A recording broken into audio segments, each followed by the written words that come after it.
What is up, everybody? Welcome to the broadcast. Today is going to be just a nice little relaxed stream. Everybody is welcome up on the channel. Let's see here. We got 4 people in the house already.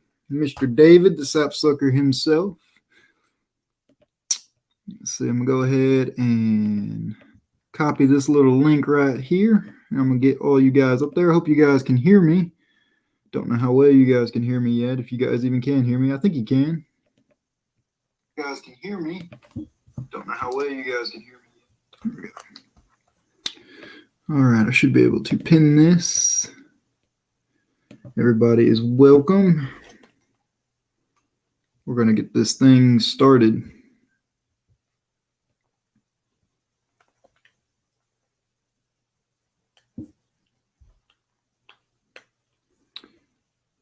What's up, Sean? Minnesota Lawn and Landscape. Trying to pin the link. For some reason, it's not working right on my side. But again, what's up, everybody? Welcome.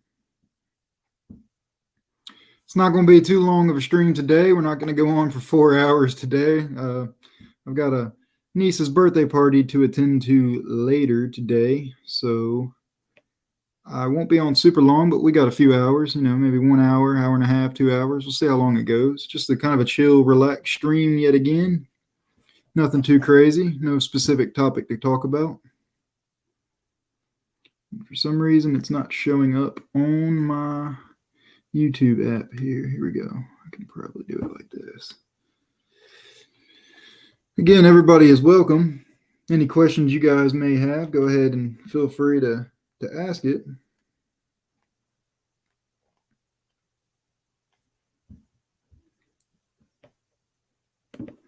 What is up? Sean and David, feel free to come on up on the panel. Don't leave me up here hanging by myself.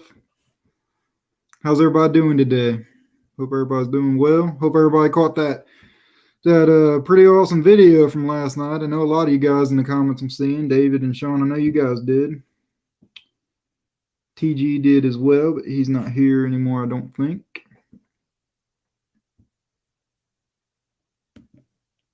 Am I coming through all right? Can everybody hear me? Can everybody see me?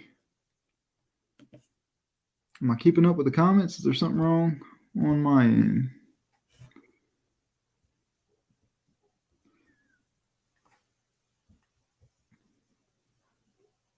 There we go. I got the message pinned, I do believe. Seems like there's a pretty big lag with StreamYard today, so I'm not able to really keep up with the comments. What is up, Deep Roots Premium Lawn Care? What's up, brother? How are you doing today?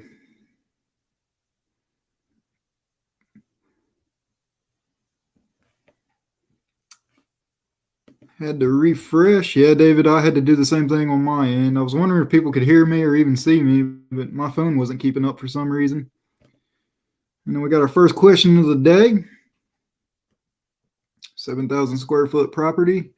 What's everyone charging? I'm thinking 40, 45 weekly. Had to refresh. Jay's Crazy Cuts. What is up? Good morning to you guys. Like I said, everybody is welcome up on the panel. If I haven't had you up on the panel, you're extra welcome to come on up. I would like to get to talk to everybody.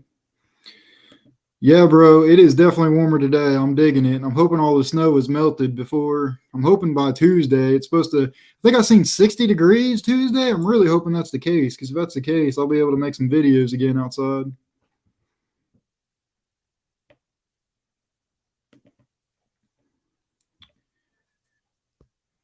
Yeah, going back to this question here, I think a lot of it has to do with your area and what your location charges. But I do believe, I'm not sure on the square footage exactly, but I do believe it sounds about right. 45 weekly. Yeah. I'm definitely glad it's warmer today. Hope everybody can hear me all right. I'm definitely glad it's... Yep, I guess you can. So...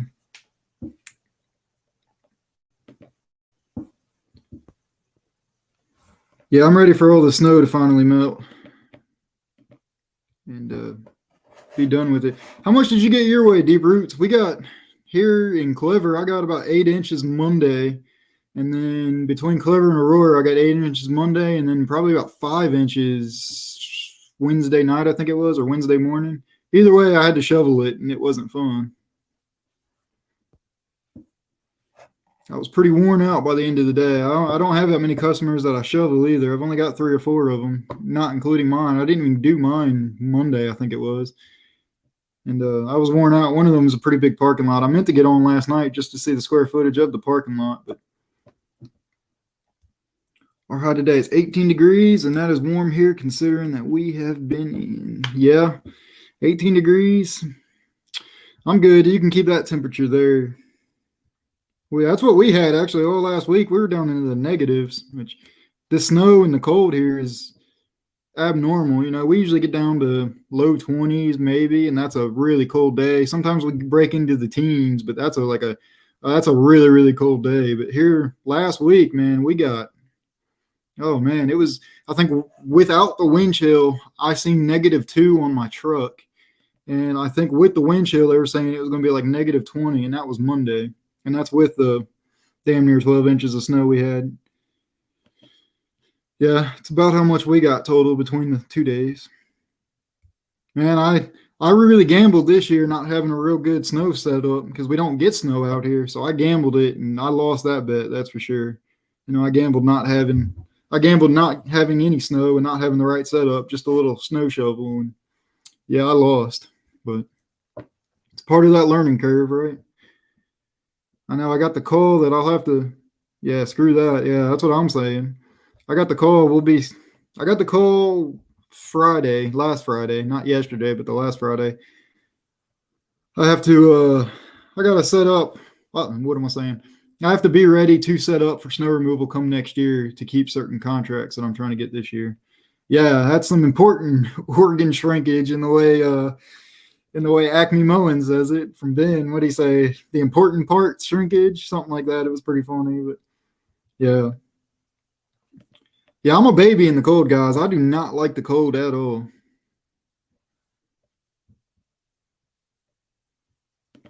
Yeah, man, I tell you, dude, I had just that little 16-inch shovel and my fertilizer spreader, and yeah, it sucked. I mean, I busted my ass Monday and Wednesday, but it was good money. I mean, I really wish I had a plow. You want to talk about, so the big parking lot took me about an hour to an hour and 15 minutes, give or take, with shoveling it, and that's with using a snowblower. You guys will actually, not a snowblower, a leaf blower. You guys will actually probably see that video this week coming up. And I mean, it's good money, and that was the big one. Then I did 2 other small ones, and I was done in half an hour or less on those, and it was good money. I really wish I had a plow because I'd have been done in 60 seconds. You know, Sean from Minnesota Lawn's probably going to make fun of me when he sees that video. What is up, Mr. Jamie? Everything in the world is abandoned right now. One is typical here. Yeah, part 2. Yeah, I hope it doesn't get that bad. What is up, part-time lawn care? Thank you for that, Mr. Jamie. How's the weather up there for you guys, Jamie? How's it been this past week? Deep Roots, you and I need to get together soon. We need to get together and have a little meetup before the season really gets started. You know, you guys know I'm a big believer of cooperation, not competition. So I would like to get with you and find out what all you're willing to do and what all you want to take on, because I would happily give you some work. In return, you possibly lead things my way as well. Dang, guys coming from North Dakota to buy it. I wish it was me buying it. You know, like I said, I really like the versatility of them, but I'm hoping to try a demo out on one of those here right after the season gets going, along with just about every other mower brand, just to see what I really like. Jamie is my little less handsome brother. He's not as good looking as I am, but he is my brother. He's pretty decent looking too.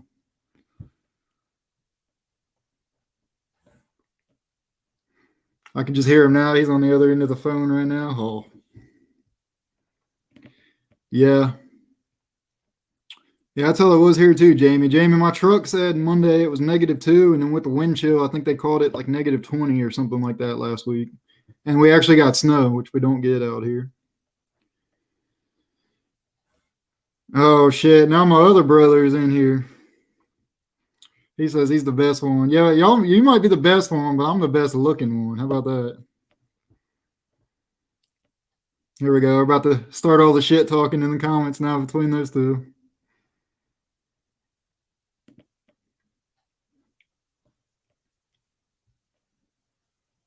Yeah. Again, I posted the link. It should be up there it should be pinned in the top comment. You guys are all welcome to come on up. Well, to answer that question, I have two actual brothers, and then everybody in the lawn care community I call a brother. They're just brothers from a different mother. But yeah, I've got two actual brothers that are all here in the live stream, helping me get that watch time. I greatly appreciate. I don't know if we're going to get it, guys. I need 400 more hours between now and February 29th. Yeah, my mirror is telling lies. Yeah, no. I need 400 hours before February 29th. After February 29th, I'm going to lose 400 more. So then I'll need 800 hours. And then a few days after that, into March, I lose another 500 from last year. So unless I get a viral video or something like that, I don't know if we're going to get it, but that's all right. You're the youngest of 8 kids, man. I'm the youngest of 5. I'm not quite as big as you. And there's a big age difference. Both of my brothers that are in here in the comments right now are old enough to be my dad. They're like 55, 60 years old. They're up there. Because I had videos last year that did really well and got watch time. So as you guys knew, you've seen from yesterday's video, I was doing YouTube videos before I jumped into the lawn care. So I went 9 months in the automotive side. Yeah. There's no February 29th this year? Oh yeah, it's 28th, dumbass. It's well, shit. Was the last year a leap year? Because last year it shows February 29th. So then March 1st, I guess, is when it is. Last year must have been a leap year because that's when YouTube Analytics shows is February 29th. So okay, my bad. March 1st this year. Anyway, going back to that, David or Hazardra, easy tiger. I'm only 50. Oh, okay. Hazardra, so I'll lose 500. A couple of my videos from last year did really well and got a lot of watch time. And I went 9 months into the car community, and then I stopped after I sold the Mustang. When I was getting ready to get started in lawn care, I stopped. So there was about 9 months of no content, and I really wish I didn't do that because I'd already had my watch time now. But anyways, I stopped, and that's what happened. What is up, Troy? I remembered your name this time. So long story short, Hazardra, I'm going to lose. If I don't get it before March 1st, I guess I'm going to lose a good bit of watch time. And then pretty much then I'm going to have to hope and pray that I get some viral videos. I need to do what Lawn Care Juggernaut does and go looking around for all those overgrown yards and just cut those for free. I did not see you, Mr. Mark, down there. What is going on? Not much. Seen you were live, and I figured I'd jump up here. Yeah, I appreciate it. I didn't see you down there. I hope you weren't down there for too long. Oh, that's okay. You were fine. My parents went to school with Jesus, Hazardra, so if that tells you how old they are. Yeah. So what's on your list of to-do things for the day, Mr. Mark? That pretty much getting ready for our trip. So doing some measuring, figuring out what I need for tools, because I can't be without tools anywhere I go. I have to have everything I think I'm going to need. So, it kind of goes back to the lawn care stuff. Hey, David. What's up, David? So, yeah, because what was it? Yesterday, Vicky says, we're leaving in a week. I goes, no, we're not. And I says, it's 2 weeks out. And she goes, no, it's a week. And I goes, holy cow. Now I'm excited. Yeah. Because it's here already. Yeah. That's the way the season's going to go, too. I'm over here dreading. I'm excited for the season. I'm like, man, it's taking forever. But before we know it, we're going to be back mowing.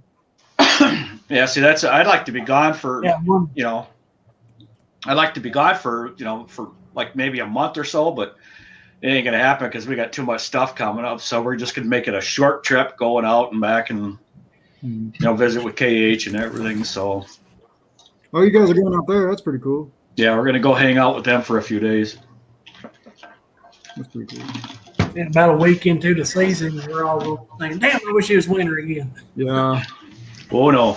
I'm getting so antsy now, man. You know, like I said in the last stream this week, you know, I see that the sun is up at like 6 o'clock now. And I'm just sitting in the house. I'm like, damn, you know, I need to be doing something right now. Like I should be mowing or sharpening blades or doing something. I'm just getting that anxious feeling.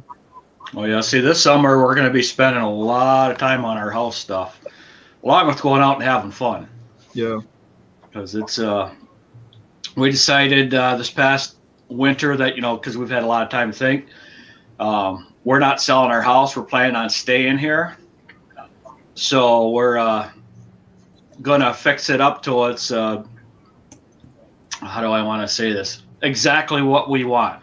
The yard's not as big as I'd like, but we could take the yard and make it exactly how we would like it set up for us. And then if we decided we want to sell it later on, we can sell it later on. Mm-hmm. And then, you know, because we live in a great neighborhood. This is the other problem that we have. It's not our dream house, but it's our dream neighborhood. Because we've been living here for 15 years, so now so that's definitely home to you guys. And all the people around here, we all are growing old together. Yeah, you know, that's hard to do, man. And once you have something that you like, it's hard to just get up and go. Yeah, and I don't see me. You know, I could see having a piece of property like a getaway, but I like where I'm at. Mm-hmm. You know. And I go off of the saying, if it's not broke, don't fix it. You know, if you're happy, don't be unhappy. Yeah, because everything's convenient. I'm, in 15 minutes walking my dogs, I'm on the beach. Oh, man. From my house, walking. Yeah. So, you know, where am I going to find that? You're in Michigan, right? Yes, I'm in Michigan. Yeah, Michigan. Yeah, our summer's this long. Yeah. But you know what? You know, I don't like the winter, so I don't like February. Put that way. February in Michigan is the worst because it's extremely cold, extremely windy, and really snowy. So we get heavy, cold, drifting stuff. And what's going on down south, that's a mild little day. Actually, it's kind of a normal day for us, is what they're going through right now, is our regular day. Yeah, we got snow this week. We don't ever get snow. Yeah. So, yeah, that's just a normal Saturday afternoon kind of a squall for us because we're so, you know, but we're used to it. We grew up in this, so that's what we know. Like you guys down in the south have that extreme heat. It doesn't bother you because you grew up in that, so your body's accustomed to it. Yeah, we get it gets pretty humid here. Yeah, but you can tolerate it a lot better than us northern folks can. Probably, yeah. Well, I know you can. So I grew up in Delaware, right on the river, so I'm used to the humidity a bit. Now, where my wife is from, so I live in Missouri right now. I live in southwest Missouri. My wife is from southeast Missouri, known as the Boot Hill. It's like BF nowhere out there. It is humid as hell out there, and the mosquitoes are like this freaking big, like they're pterodactyls. I hate it out there. I couldn't do what she did. She grew up on that, so she doesn't care. It doesn't bother her, but I'm going out there maybe 5 times or less, and I hate being out there. I will not go out there. Hope I did not see Troy down here. What's up, guys? What's up, Troy? Not much. Cleaning out the office. Figured I'd jump in and talk to you guys. How you doing? Yeah, pretty good. How are you? Doing all right. What's on your list of things to do for the day? Well, besides cleaning the office, I got so much paperwork. Later, I'm going to a comedy club. That's going to be fun. Right on. You got to have fun. You got to have fun while you can. Have you ever heard of Joey Diaz? Yeah. I'm literally going to see him. Oh, that's awesome. I heard of him because of the Joe Rogan podcast, so he's funny as hell. Okay. Troy, where are you from? What area are you located in? I'm in New Jersey. Oh, New Jersey. Yeah, okay. Mm-hmm. So right now, we just got snow about 2 days ago. I went out, what's today? Friday. I went out Wednesday morning and Thursday morning, did some snow.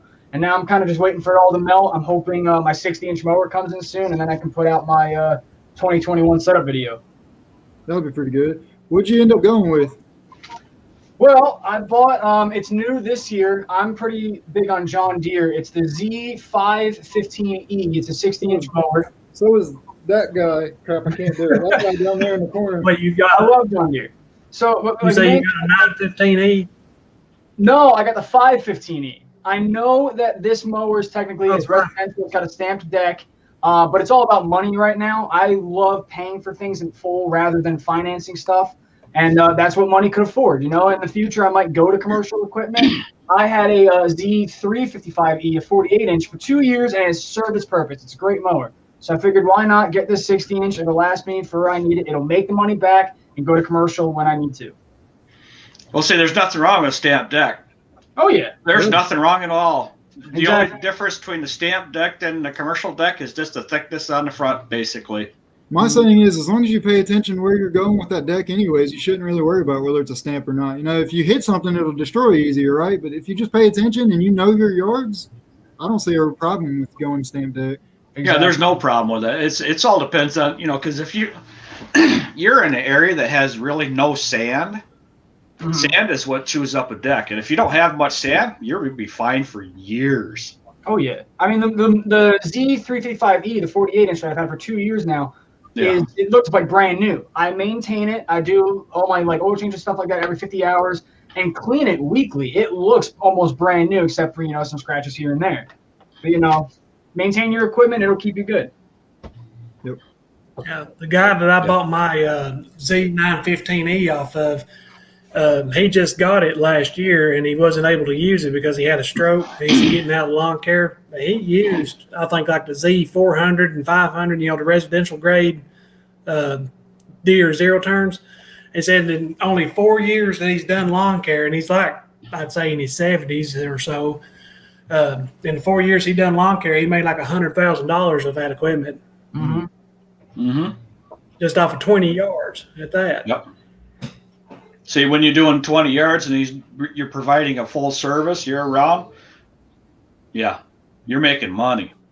Yeah. See, it's not how many, it's just how much you're getting paid for them yards and what you're doing for them. You know, because you could work on, you could have like 5 yards a week and make $1,500 a week without a problem. Those Depends on the yards. be all close and they could be like good profits. So, you know, Yep. I always tell people you could have, say, 5 yards, 15 yards, but the guy who has 15 yards is driving how far to go do those 15 yards and he's spending money on fuel and stuff like that. Mhm. It's not about how much you got, it's about how close and how profitable. Mm-hmm. Look, Mitchell, I See this, I hate being asked how many yards do I have because that's such a generic question and everybody's different. I could say 10 yards, and the problem that I have with people asking that is everybody's like, oh, if you don't do 100 yards, you know, you're not successful. Or, you know, everybody has this bigger number in their head, right? But, you know, I could do 10 yards, and all those yards could be $1,000 a cut. And I'm making way more than anybody else in the industry is. So I hate being asked how many yards do I have. But anyways, yeah. We a few years ago on our Thursday, our Thursday route, we'd be gone. That was our longest day. We did probably about 7 or 8 yards. We'd be gone for a long time, but we usually averaged about 14 acres of grass that we cut that day. So, yeah, it was a long day, and that's when we stopped doing them yards because they were just too much. Now everybody's asking. There's some people. What's that? I said, now everybody's asking me how many yards do I cut? Well, we cut 45 a week. That's what we do. We're not going to be any higher than that. So let me ask you guys a quick question. Yeah. How often do you clean out your office and find something that you kind of just smile? Because it's like a memory of, say, a job you did or something like that. You know what I'm talking about? Not the office for me, but the garage for me. Yeah. True. You had a word in there, though. How many times do you clean out your office? The reason I brought it up, I just found the first contract that I ever had, and it was funny. This was back in 2017 when I kind of first started, and 100% underquoted the house. I'm not even kidding. I charged a woman $600 for the year, but she gave me a $300 tip, so I made $900. Even then, it's still not what I'm getting today. But that's just it's you know. That's funny because we all did stuff like that when we started off. Every one of us did it. Oh yeah, And I still don't underquote jobs at times, but I'm definitely better about it. You know. Yeah. Well, and then there's the other. it was about 3 years ago. A yard came up that had an emotional attachment to. It was one of my childhood memories. So when that yard come up to be mowed, I took it on, even though I knew it was against my better judgment. It was way too much going on there that we would want to deal with. But we cut it for a year or 2.5 years, I think it was, or 2.5 seasons. That's what it was. And then we just says, no, we can't do this anymore. But I grew up on that property fishing almost every single day, so that's why I had an emotional attachment to it. But now I'm done with that yard, and there's no emotional attachment anymore to that yard. Yeah. Jay's Crazy Cats, that's pretty good. They're starting with 63 yards this year. So to actually answer the question for me, I ended last year with just shy of 30. So I started last year with 30. The pandemic hit. I ended up losing about a dozen, but throughout the year, I picked more back up. So I ended just shy of 30. Now, as you guys know, I restructured my business for this year as I drove freaking everywhere. So route density was not a thing for me last year. And then as well as there was a lot of lower end customers, I like to call it, customers that don't want to pay and stuff like that. So I started over and I dropped almost everybody. I'm up to 10 right now and I haven't done any advertising. It's all word of mouth. So I'm getting ready to hit it pretty hard with advertising and see what we have to do. Right. Going off of what you just said about at the beginning of the season losing houses because of Corona, is it just me or you think you feel you lost houses? Yes, but it's also kind of a little easier to pick some up because of the people that realized they didn't want to do it themselves and stuff like that. People that actually had to work. Yep, I picked up. That's why I gained back more customers throughout the year. I picked up a lot of work from people not being able to buy a lawnmower or people not knowing how to work on their lawnmowers and it doesn't run and stuff like that. And I picked up a lot of work because of that. So while I lost customers in the beginning, I gained them back. I gained customers in the past. I've lost. No, go ahead, man. Go ahead. The thing for me, I advertised in the local newspaper, and I doubled my clientele last year, and I dropped customers that were too difficult and not paying well and whatnot. So I just dropped the yards. I didn't really lose anybody. I doubled my clientele and then dropped the ones I didn't want to keep. Yeah, see that's what you said. A lot of people are saying what you just said, David. Is everybody's lawns or their clientele changed for the better?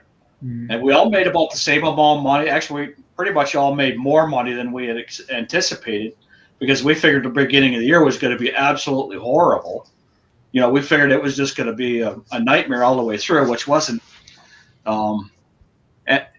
My anticipation was it was going to be difficult, and it wasn't at all. It was just the easiest year that we ever had. Yeah. And we really shrunk our route down last year, and at the end of the season we're done with anything. I think our farthest one from our house is 10 to maybe 15 minutes. That's when it's way out far, but that's it. But we plan on that one, so that's our day of sightseeing. Get a little bit of windshield time away from the density part. I'm going to try and go out probably March 2nd and hit that city that I'm wanting to go to and see what I can get from there, because the market around here, like I've said many times, is just so horrible. Well, if you have to drive 20 minutes, half hour to do a whole great big old area to make a lot more money, it's well worth it. Yeah. Part of the 10 that I still currently have without advertising, out of those 10, 4 of them I don't want to do because they're still far out from driving. But I'm also at the point where it's really hard giving up money when you know you already have it coming to you, if that makes sense. Yeah. I already have them, so it's like, well, what's just a little bit longer of a drive, but I know that adds up. So be careful you don't get caught in a 15-minute trap. Yeah. It's only 15 minutes to this one. Well, it's only 15 minutes to that one. Well, it's only 15 minutes to this one. And now you're an hour away from home. Yeah. So what I'm looking at doing this year is so I have a 10-mile radius from my home is my route that I'm wanting to do, because they're all that 10 miles will hit the big cities near me. Anything outside of that 10 miles, I'm looking at charging per mile that it's out of 10 miles. Like I don't have that price set just yet, but say it's 14 miles, I'm going to charge $8 extra, $2 per mile or something like that. I'm going to figure it out to where it's worth my time if I do that. But we'll see. Yeah. It's not going to be worth your time because you're going to go out there, halfway out there, it's going to rain, and you can't go to the yard. So now you have to turn around, come back. Yeah, see, that's what hit me last year was the places I mowed the farthest away from my house last year were my worst places that I mowed too. So it's not even like I got that steady income. It was, it would rain, so then I'd have to drive all the way back home, or it didn't rain at all, and they stopped growing. I stopped cutting it. I guess it was August. It got cut once after August, and that was it at the end of the year. So it was my worst cities, and I spent a lot of time driving just to go look at it, be like, oh, hey, can I cut it today? And so see, we went through that 2 summers ago where there was 1 yard. It took us 3 days to cut it because every time we went there, it rained.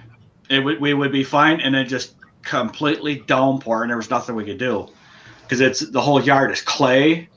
So you have to get off of it. You can't cut it in the rain. You don't have because you'll get stuck out there. So I drove to answer this question, Billy Goat. I drove over 12,000 miles last year, and that's just the miles I recorded. Yeah, that's where we used to be. 35,000 miles, 30,000. Yeah, this past year, 8,000. That's all the farther I drove this past year, and then we're going to be even less than that this year. I was going to say, John, I'm very similar to you when it comes to my route. I feel like the houses that I like the most are kind of like my farthest ones, while the ones that are usually a problem are closer. It's 100%. I live in a neighborhood, right? Mm-hmm. And I 100% feel like my neighbors are always that type of, they want that discount, they want this done, they want that done. And I kind of like last year finally got that thick skin, and I'm like, I get you're my neighbor, but at the same time, I can't do that. You know what I mean? I got this, that, and the other thing. So the farthest house I actually do have is about 15 minutes away. It's 2 acres for 120, so that's not terrible. That's actually pretty good. And so we have where I live, and also where I mow, because everything I can mow 5 yards without leaving my yard. I have the houses around me, and we are surrounded by 3 schools. So you have the upper middle class everywhere, but they're all the working class, man. Everybody in the whole area, and so that's what we deal with. And they're all senior citizens, so that's our niche mark in the market, I guess, because nobody else wants to deal with them. But we love dealing with these people, especially the grandmas that know how to bake. Yeah. As far as I see a smile over there because you know what I'm talking about. I do. As far as locally, I'm going to be very strict this year on just what I take and whatnot. Because I mean, there's decent properties scattered all over the place, of course. But if they're not, real close or in town or along my route, because last year I drove a lot of back roads. Yep. And a lot of them were through just 1 yard and then back out to the main road and middle of town and whatnot like that. And I'm just not doing that this year. I mean, it'd have to be one hell of a good cutting yard and paying yard for me to go, and I most likely ain't even going to attempt to even take it. I've had one person so far contact me, and they're about a mile out of town. It's uphill all the way up through there. Narrow back road, and I turned it down because I just wasn't going to go up there for it. There ain't enough good properties up there to possibly get more customers up there, so it just ain't going to be worth it to me. Yeah, see, we have one day that is traveling, and it's farther. It's our farther day, but because it's 15 miles out. But on the way out, we have customers on the right side of the road all the way out to them. And we get that yard, and on the way back, we have customers on the right side of the road on the same road, but we're going down, so we don't have to pull out in traffic except making a right turn. See, that was my reasoning for justifying driving so far last year, because the farthest out that I had to go, it was 45 minutes to drive to those customers, but on the way there was more customers I could hit on the way there. So that's how I justified it last year. I'm not saying that was right or wrong. I'm just saying that does work if you have an area that you have the higher end homes and you pick up a few on the way there. I wouldn't say higher end. I got higher end customers, but they were customers, I guess, but they weren't the best. But I got a question for not only you guys, but the people in the chat, that when it comes to house that you want to drop, I have 2 different scenarios, kind of depending on the house, that I decide on how to handle it. Number one, I give them a 3-week notice. In the next 3 weeks, you got to find somebody else. If that's usually if I can't do it anymore, maybe it's too far, or for some reason I don't see it's profitable anymore, or if they've become a problem customer when it comes to like they've been warned, come on guys, pick up the dog poop, you're leaving your kids' toys out, yada yada. Oh yeah, I can't will stand those. usually do a one-time final cut for free, and then they have to find somebody else. I would drop them. In my personal opinion, what I do is I drop them immediately, but I give them a notice and say, hey, here's another guy, and give them another guy's number and say, hey, I'd recommend using this guy, and I drop them immediately. That's a third option. I don't do it much because that's only if they really piss me off. I don't want to do it again. You know what I mean? If I drop somebody, it's because they pissed me off to that point. And I'm like, you're gonna have to find somebody else. A good example, like what you're talking about.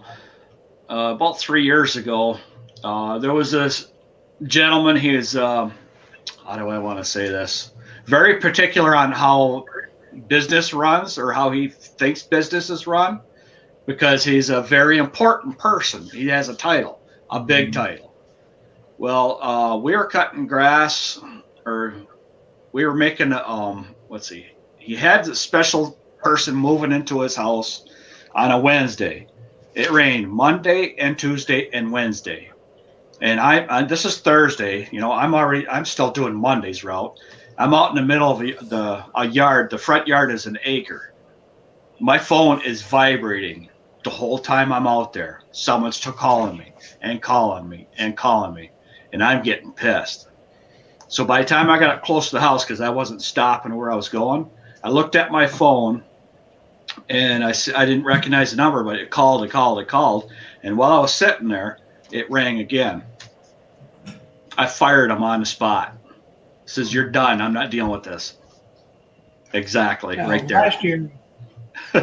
Last year, the one guy that I dropped in the middle of the year, you know, I mowed his yard, and then I told him, you know, I just ain't gonna be able to maintain this no more. And he understood, and he had, you know, a week or 2 weeks, whatever, until it needed mowed again. Plus, I knew a guy I recommended to him and everything. But after that, the guy I recommended to him is a buddy of mine. They had kind of problems between themselves, and I mean that's their problem as far as I'm concerned. But the other customers I dropped, I did during this winter. You know, probably close to a month ago now, so they had plenty of time. They should to find somebody by the time the season starts, and mainly. The one especially that I dropped is, you know, one in fur out houses and whatnot. I like the customers a lot, but I just had to drop it due to my back and due to it being so far out of my way. Other than that, I would have kept the yard, probably. Going over what you said, I had last year, I had 2 neighbors. And I don't know about you guys. I have nicknames for all of my houses rather than telling my guys like, it's this address, this person. You have nicknames. I have pain in the ass 1, pain in the ass 2, dog. Exactly. So we called these guys the butt buddies mainly because if house number 1 needed something done, house number 2 would call me and say, hey, this guy said that he wanted this done, but number 1 would never tell me, and then vice versa. You know what I mean? It's so stupid. So that was super annoying until I had them for about half the season off contract, and I did landscaping for house number 1. As I was doing this job, it was a 2-day job, I picked up the other house, and it was so quick, I figured I'd just get that done the next morning and then finish the first job, sorry. So I go back to his house, I do a bed in the backyard on this slope, and I tell the guy, because it's around a tree, if you're putting this mulch bed on a slope, you're going to either want some like retaining wall or like a border mesh or something, because when it rains, it's going to run. I should have, when he said he doesn't want it, just not do the job at all because I knew it was going to be a problem. Guess what? A week later, he says the mulch is running and he wants me to put in like a black border. And then I say, okay, it's going to be X amount extra. He says, well, I already paid. I'm like, no, you paid for the job, not the border. That was taken out of the estimate, yada, yada, yada. That was problem number 1. Then he tells me he has one of those white picket fences and he's annoyed that the grass in the fence isn't really getting cut. I'm like, if you really want that to get cut, your white picket fence is going to get destroyed by the weed eater. I'm sorry I even told you that day 1. And then he goes, well, can you show me? And I'm like, then do me a favor. Sign this, and if the fence breaks, it's not my fault. I show right in front of him that I'm getting closer, and as soon as it starts to chip, I'm like, I'm done. I told you. A week later, he tells me I broke his fence. You signed this. And your neighbor told me it was his fence. I just dropped both houses.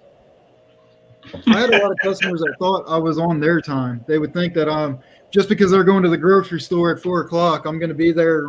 I'm going to wait for them before I start mowing and stuff like that. I had a lot of customers that thought I was on their schedule, and that pissed me off a lot last year.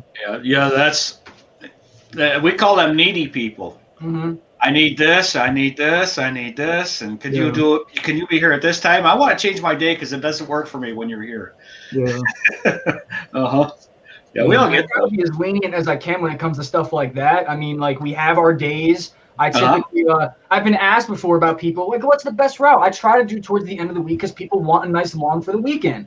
But if I say like on a Wednesday do this side of town and on Thursday do that side of town, if somebody on Thursday that's on say this side wants to be done on a Wednesday, I can't. That's going out of the way, So. The only exception I make to changing my days is I ask them in the beginning of the season, what holidays do you not want me to cut around? Do you want me to cut the day before 4th of July? Do you want me to cut the day after? Are you planning barbecues? I try to coordinate with them enough like that. But if they wait until the day of, it's like, okay, well, you're going to have to wait until next week before I come back to your area. I say if a holiday's coming up, you can reach out and say like, hey, let's say if you're cut on a Wednesday and 4th of July is Friday, and you want it done like nice and early in that morning because you're having people over. I'm that type of person. I'm like, all right, I'm cutting it on Wednesday. In 2 days, it's not going to grow that much. But if you want to, let me know ahead of time, and I can see what I can do. I'm not just going to tell you no, but I'll see what I can do as long as you let me know ahead of time. I'm so tired of that last minute stuff. Yep. Now, I have a question for all you guys and everybody that's listening. Yep. In your area, the lawn care community, is it a tight-knit community, or is everybody kind of turned the other way? Don't talk to each other. Both. So I see guys. I'm the guy that I smile when I wave to every guy that I see with a lawnmower on their truck, regardless of whether there's a name on it or not. I'll smile. I'll do the 2 fingers up or whatever. I'll try to be friendly. Yep. I will also walk up and introduce myself to other guys because I've got to work that way. Okay. However, there's guys that are just like that. There's guys that are willing to help, but then there's also the other guys that give you the middle finger as you ride by because you're taking their work. And there's guys like that in my area.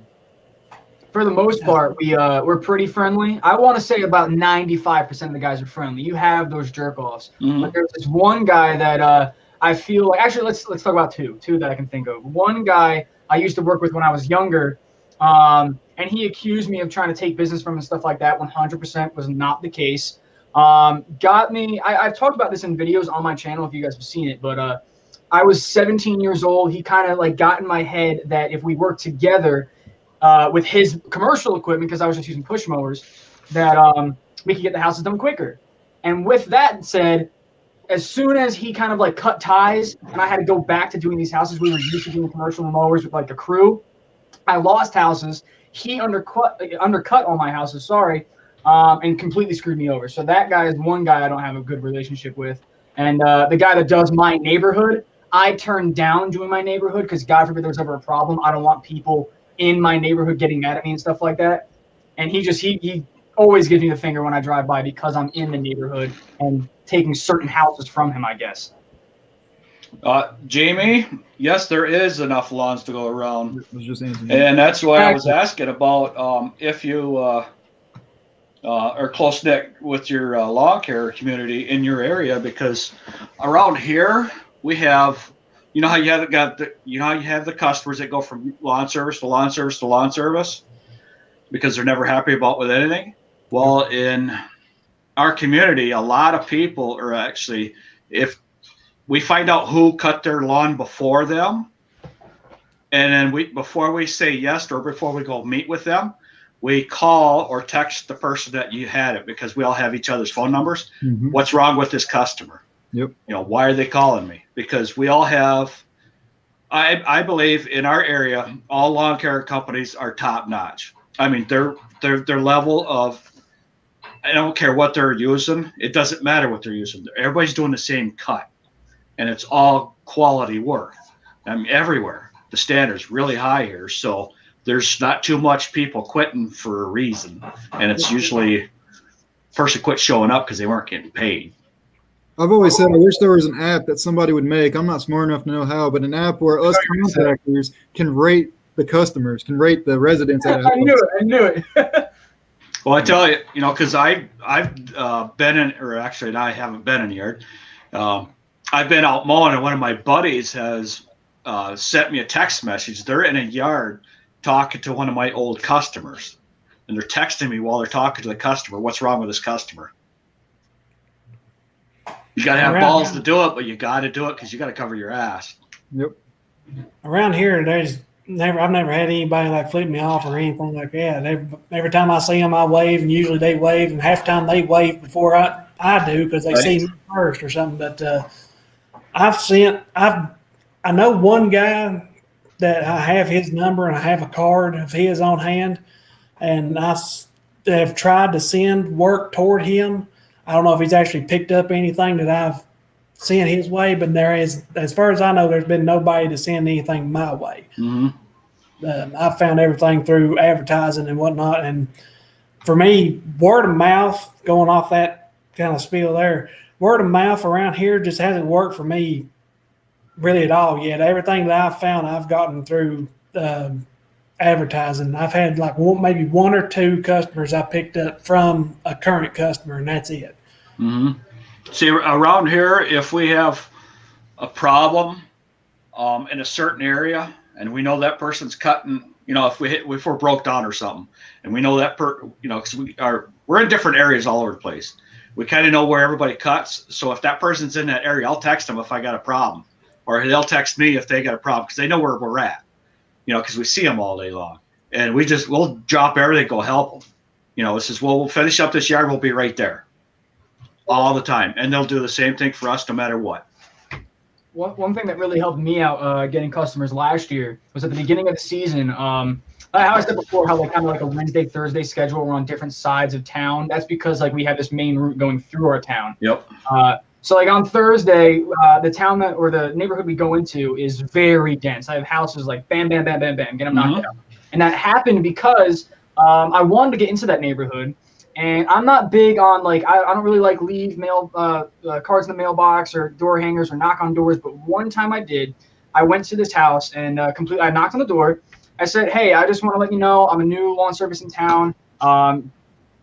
I wasn't rude about it. I said, I noticed how you don't have the best yard, and what I want to do for you is very little cost to you is completely redo your yard. All I ask is you pay for the materials. That's it, right? And I think it was $300 as far as materials. I treated the yard. It made it green. I cut it, striped it, made it look good. And I even actually, out of pocket, did some landscaping for him. Very inexpensive because I have nurseries around here I have a good relationship with. Made the landscaping look good, made the yard look good. I can't tell you the return that did when it came to you put a little sign in the yard or have them hand out cards to neighbors, something like that. Now I have so many in that neighborhood. Just because that's just nice. And when you're looking, that's another thing you're talking about, Troy. There, you see a neighborhood that you want to be at. If you want to do all them yards, that's what you got to do. Stuff like that. That's taking way outside of the sandbox. Oh, yeah. That's way out. That's going above and beyond to get what you want. And that's how it worked. What's up, Money Mike? Yeah. I didn't want to interrupt Mark, my bad. What's up, guys? You're lucky to get a word in edgewise when I'm talking. Yeah, but it's all useful information, bud. Yeah. Well, I don't know about that, but I guess somebody could use it or laugh at it, or I can use it. I'm happy with it. Sounds good to me. Well, I guess I like sharing what we did, but to help other people out because we all work together in here, and I just want to help more people out. That's just farther out. So I always say it's kind of crazy how people customers or just random people can come up and as I'm doing a job and suggest something that I never thought of. And I do this. I know what I'm doing, but they'll say hey, have you ever tried doing it this way? And it's so crazy. I never cancel anything out when it comes to learning. Right. Someone who doesn't know a damn thing about what I'm doing can honestly teach me. So, no matter what we're talking about or something like that, I feel like it's so easy to just take something from hearing other guys talk about their business, the things that they've gone through and stuff like that. I always take something from it, Well, see, that's what that was the hardest part I had to learn right there is learning from other people. Because I was trying to grow my business as fast as possible because we needed to have the money. And so I wasn't really listening to a lot of people. But now, like you said, Troy, is when someone suggests me, so have you ever tried it this way? I says, no, let's try it out. See what happens. I immediately try it out because why not? What have I got to lose? Nothing. Couple minutes. Yeah, that ain't nothing in a day. Yeah. If it don't work out, well, I won't do that no more. I've always learned things the hard way by just jumping in and doing it. So I try to be a sponge and absorb as much information as anybody's willing to share with me. Yep. And jumping in feet first, just take on anything. Don't be afraid of it. Because it's, you may know nothing about it, but after the first job of messing it all up, you know exactly what not to do. Yep. It's not what to do, it's what not to do. Yeah. Absolutely. Paying attention to your mistakes, not getting frustrated, but learning from them. Yeah. And always thinking like, I may have underquoted the job, but it's more money I had in my pocket before I started, and just move forward. Exactly. Yeah. Absolutely. See, that's the way I would say. If I didn't lose money, I'm not out anything if I didn't lose. If I broke even, that's fine. I learned. It was a lesson. It was something that I learned. Yep. You don't make that mistake again. What's that, David? I got a question for y'all. The areas that you all serve, what's the population of them areas? Like how many people, like in a little tight-knit community or whatever, how many people is in that area? A lot. So my area is a little weird because I live in one small city, but I service several cities around me. So my city I live in, I think the population is only 2,000. The very next city over, which is the big city, my main city I'm focusing on, I think it's like 50,000. And then the city next to that, I want to say it's like 80,000 or something like that. And then right below it, the next city below that, it's like 50,000. But then it goes into the smaller cities as I make my loop back around. So if that means anything to you. The town I live in, the city, there's about 7,000 people. And then the township that surrounds us, because we live in the city of Alpena, and then the Alpena Township, there's 19,000. That's it. But I concentrate on the city. Yeah. Yeah, I'm in my hometown. All mine are 11 blocks away. God, I think we're around 9,000, but it's a suburb. And Philadelphia is 10 minutes away, but we'd never cross the bridge to go over there and mow. But yeah, they're all within town, but we're stacked, dude. We're stacked on top of each other here, man. You got some of the houses in the older part of town that still have like the 30 and 32-inch gates. Like my Metro barely squeezes through. See, I have a brother-in-law that never leaves his subdivision. He makes it, he's a teacher.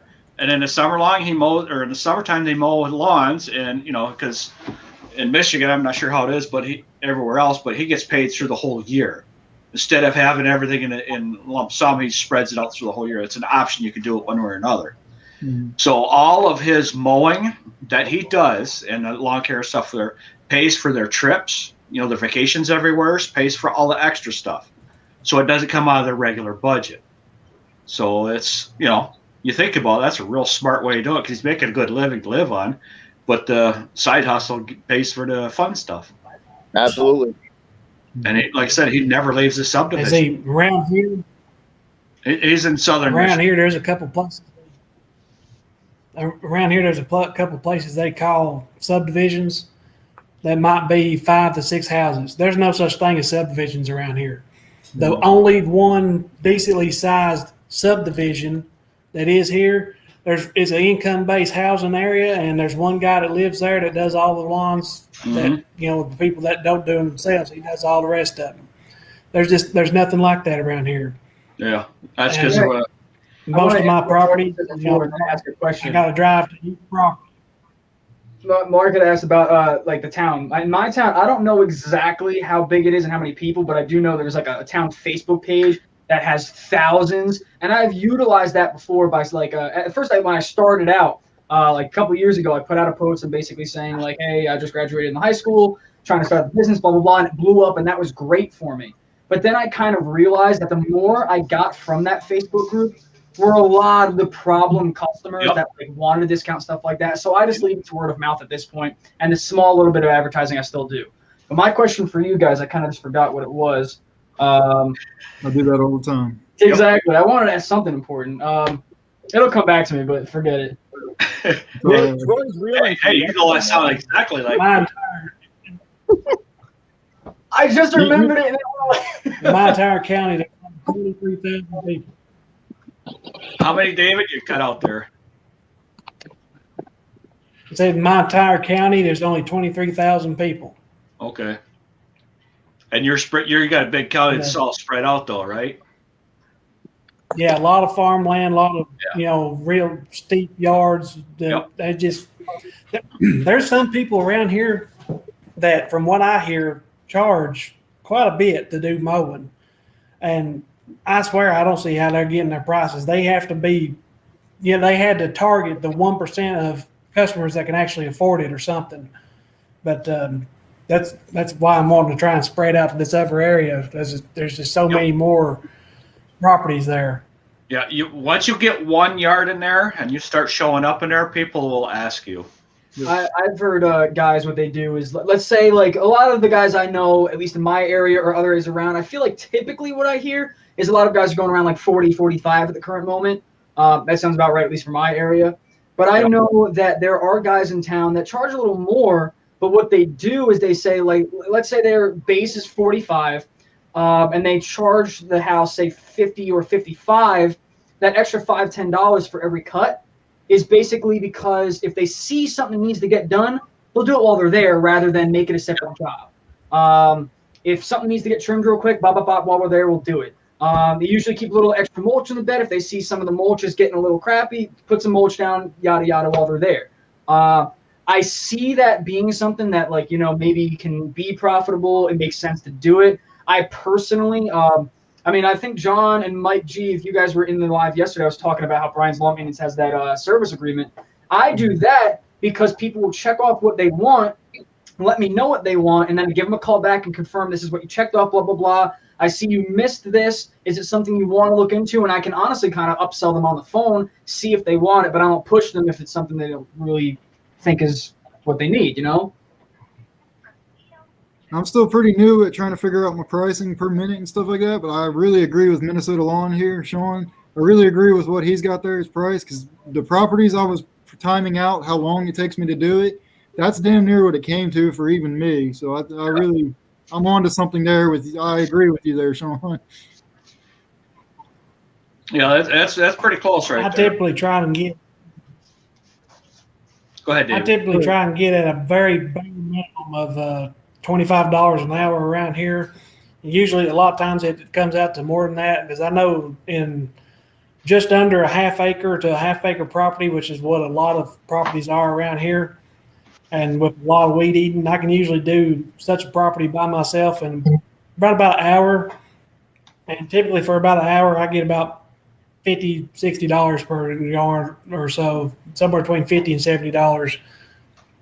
That's just the market around here. And then once that new shiny piece of equipment starts hitting them lawns, after you get real comfortable with that, you'll be smiling. It's funny. I feel I average around 2 to 4 yards an hour. It kind of depends. There's those 50-minute yards, there's the 30-minute yards, and my YouTube channel, for whatever reason, I don't even want to say for whatever reason, I do a lot of how-to videos, is a lot of, say, like 12 to 18-year-olds, the kids that want to start their business and they want to learn how. So when I did my live, I had all those questions pouring in. And it's so funny to hear from these guys that I remember when I was taking an hour to do a small yard like my size, and now I get it done in 15 minutes. It's crazy to reminisce of where you come from and stuff like that, and how profitable you can be now compared to, say, 3, 5, 10 years ago. What you got there, Sean? Sean, your mic's off. Sean's got so I'm going to try to just say it quick, but obviously doing it backwards. But I got square footage. I've got turf time with 2 guys and 1 guy. My break-even price, 10%, 15, 20% profit price. And if you want to add drive time in, this is the breakdown I use that gets me $70 per man hour. And my minimum, I try to be at 40, but as you can tell, my break even is $36. But I try to bid everyone at minimum $40. And this is the example I use, and it comes out to 70 per man hour. Dawn, did you come up with that yourself, or did you get it online? That's from your own notes and all the history and breaking everything down for yourself, right? Mike, that's from a lawn company that runs a $5 million lawn company. Damn. I have his criteria because he's doing something I want to do, which is be a huge company. And he's great at tracking all his numbers. And so he's a good buddy of mine. And he does higher rates, but I did the calculation so it worked for my per man hour after I typed in my expenses and what I need, and I need 70 a man hour. His might be like 80 or 90 a man hour. I don't know what his is, but the way he came about it, and it's very easy to do, but he's like a semi-genius. I mean, not to say you have to be a genius to make money, but he's doing something right to have a $5 million per year lawn company. Do you have it dialed into where you know exactly what it's costing you per minute to run all your equipment? Oh yeah. You go into his sheet and you type in all your equipment. You type in what was the purchase price. Do you want to run it for 3 years, 2 years, 5 years, 1 year? When you go to sell it, what can you get for it? What is the cost of replacement for that piece of equipment? So it tells you. So not only is my mowing rate what I want to get, but it's also paying for my equipment down the line, because like Troy said, he was looking at a mower. Well, who's going to pay for that mower, right? You're going to have to come out of your pocket. No, I'm going to have my customers pay for my new equipment. Yep. So that's how it's all in there, I like that a lot. I was doing my pricing a few weeks ago. John. I got another sheet on the other side, but I won't show you guys. But it's the same thing where for fertilizing, it's gives me my square footage, what my fertilizing should be, and the same thing. So that way you're paying for the product, also your time, and yeah, it's worked out great for me. I just figured I'd show you guys, since you guys were all talking about man hour rates and what to charge. Obviously it's different in everyone's area, but it's done me well. So I mean, it was hard to see, but if anybody wanted, I mean, I could take a picture of this and I could email it, text it to people, whatever, to give you an idea. If you could send that to me on Instagram, please, I'd really appreciate it. I don't know how big people's properties they're cutting. I only have it down to 27,000 square feet, and that's a pretty good sized property. That's a little over half an acre. I think a half an acre is about 22-ish thousand square feet. Yeah, something like that. A full acre is like 43 or 44,000, and I mean, I try not to cut that big. So if you're doing small city lots, you're probably roughly between 5,000 and 8,000 square feet you're cutting at a time. Especially like the ones Mike was saying with a 32-inch gate. I haven't seen too many of them that are over 10,000 square feet, just because that's just what we have around here. Everything is under 10,000 for the most part. That's where we're at. 7,500 to 10,000. Almost every single one of our yards is like that. I really like your pricing breakdown. I was doing my pricing just a few weeks ago as I'm getting bids and stuff ready together this year. And I was going off of the time it took me to do other jobs last year. I knew what time it took and everything. I was trying to break it down per minute. What does it cost me? And I was damn near with what you had it at. So I really liked that when you said that. Yeah, and that's kind of like, if anybody watches Johnny Moe, I mean, that's what he talks about. You have to know your numbers. And honestly, I watch a lot of channels on here, and I'm going to tell you right now, Johnny Moe is probably, I would listen to him if I was you guys. He knows his stuff. He's might good. Not like his personality. You might not like some of the way he does stuff, but knowing your numbers, and he's been in this game for 20 years or so, and a majority of that a solo operator, he's really smart, and I would pick his brain. Just watching his videos, you can learn a lot, Something a lot of people, somebody might need to hear in this stream somewhere is those numbers are going to go up this year too. Yeah, well, that's the thing also. You guys were talking about getting rid of customers. It's hard when you're starting out because you want all the work. And Right. I used to do what everyone did. You take whatever you can. I also did I'm going to drive, 20, 30 minutes away and have a full day there. It seemed good. It's not like it's not good. You don't want to do it. Starting out, you have to do what you have to do. But I'm telling you Right. right now, it's not That's it. for me. It didn't work because if you get behind, Mark was saying it rained Monday, Tuesday, Wednesday, Thursday. He's doing Monday's route. Well, you're so far behind, and you got to go 30 minutes away.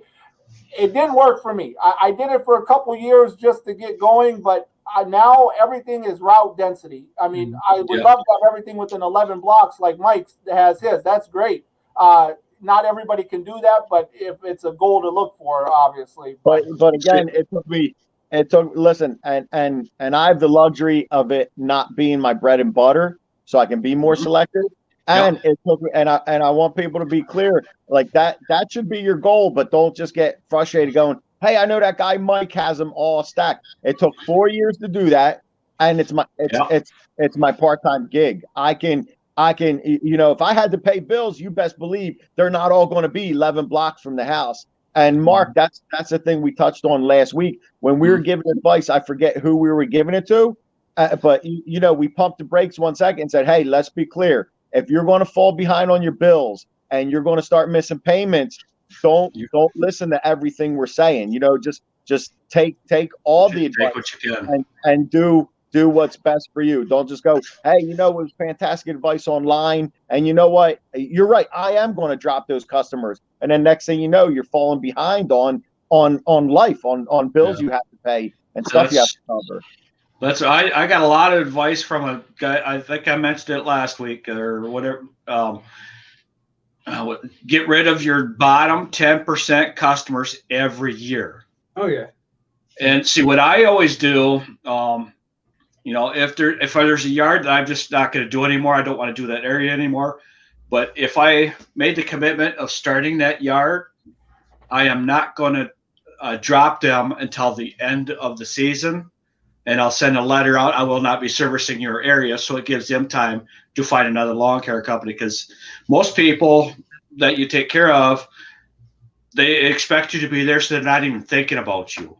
But as soon as you say, midway through summer, they're in the middle of a vacation. You don't know what's going on in their life. Yeah, and you drop their lawn. Now they're, like something else you were. Now you're the bad guy.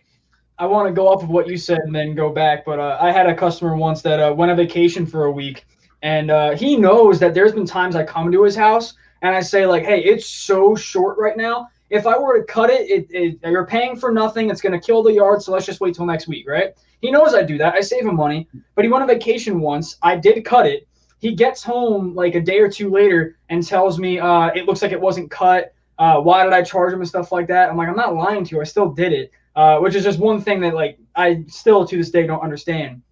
But I want to go off of what you were saying before. That one thing I commonly give advice to the younger guy is there's no problem when you're starting out. Everybody wants a debt-free business.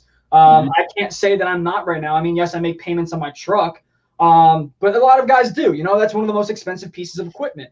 So when it comes to, if you're going to want to be that guy that, I want a nicer truck. I don't want to spend, say, like, I got $5,000 to spend on a truck, but I know I'm going to have to put more money into it because it's old and a beater. If you want to get a truck, you're making payments on it, that's perfectly fine. One thing I used to do was look at it. All right, my truck payment is this amount a month. How many houses basically cover that and break even, where after I do that, it's all profit. You know what I mean? And I tell kids that all the time when they would ask me that they wanted debt-free business, but I make payments on the truck. It's a great way to start out, because you can pay it off quicker by thinking of it that way. At the same time, you don't look at it as you're paying for it. You're working it off. You know what I mean? Mm-hmm. And so, that's, with the route density and, you have to travel just to get started. You can have a route density in just that one area. But then drop the 10%, you're picking up some more on the way back. That's how it worked for us, because we dropped this area, but we picked some up in this area. Then we dropped this area and we picked up some in this. It just kept working its way back closer to us. It's funny because the year that I got my truck, I kind of looking back, probably could have got lower payments, a better truck for less money. But I was also young and my credit score was horrible at the time. But I had one house. I keep telling you guys that I have a house like 15 minutes away for $120. If you cut a $120 house weekly, the monthly payment on that house alone basically pays for the truck, and then every other house, so the way I looked at it, like, yes, I was cutting that house that took me an hour to do for about $120, 2 acres, weekly.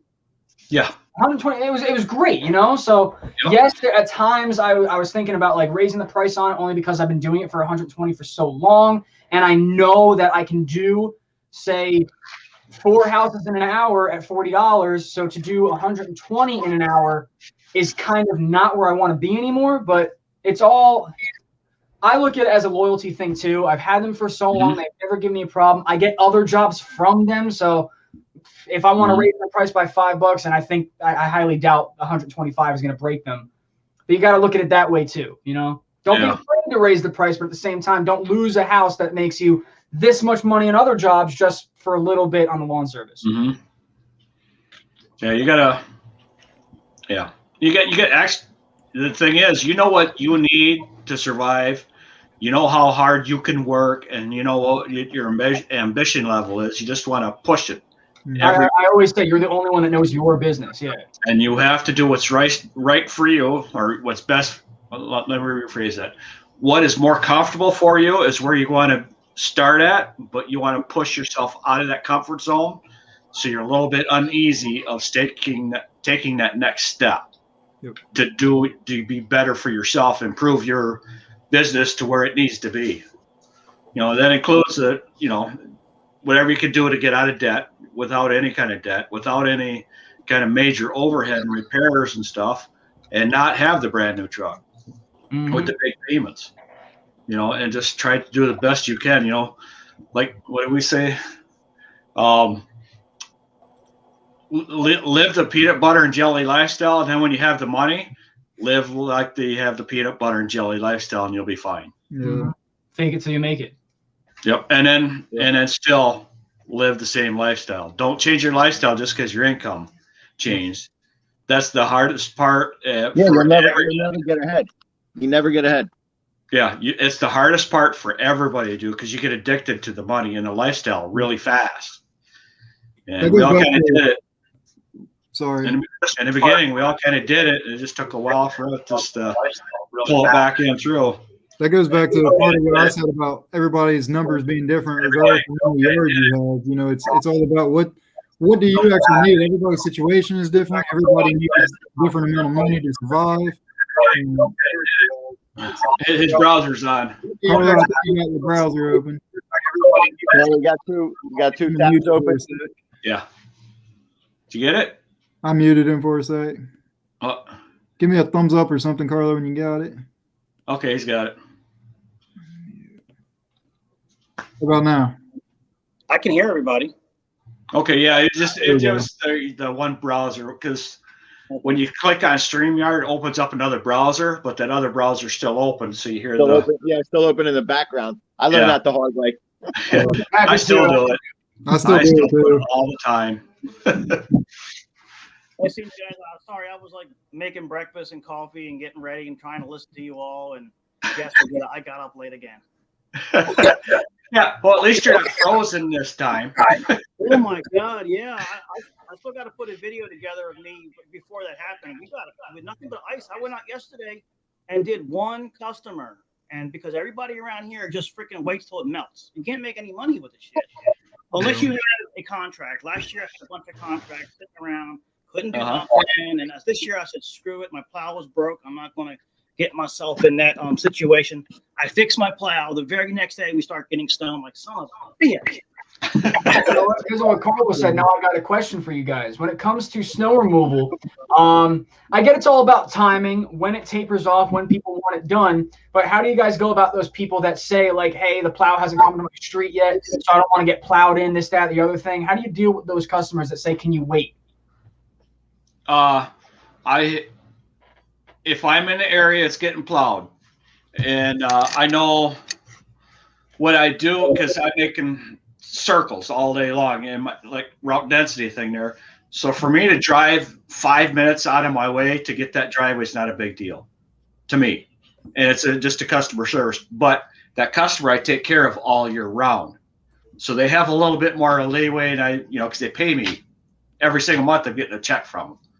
So they have a little bit more leeway, and we're do the best we can to support everybody. But in that same thing, though, we have an understanding with all of my customers. If you have a doctor's appointment and there's going to be a storm, let me know so I could get to you so you could get to your doctor's appointment.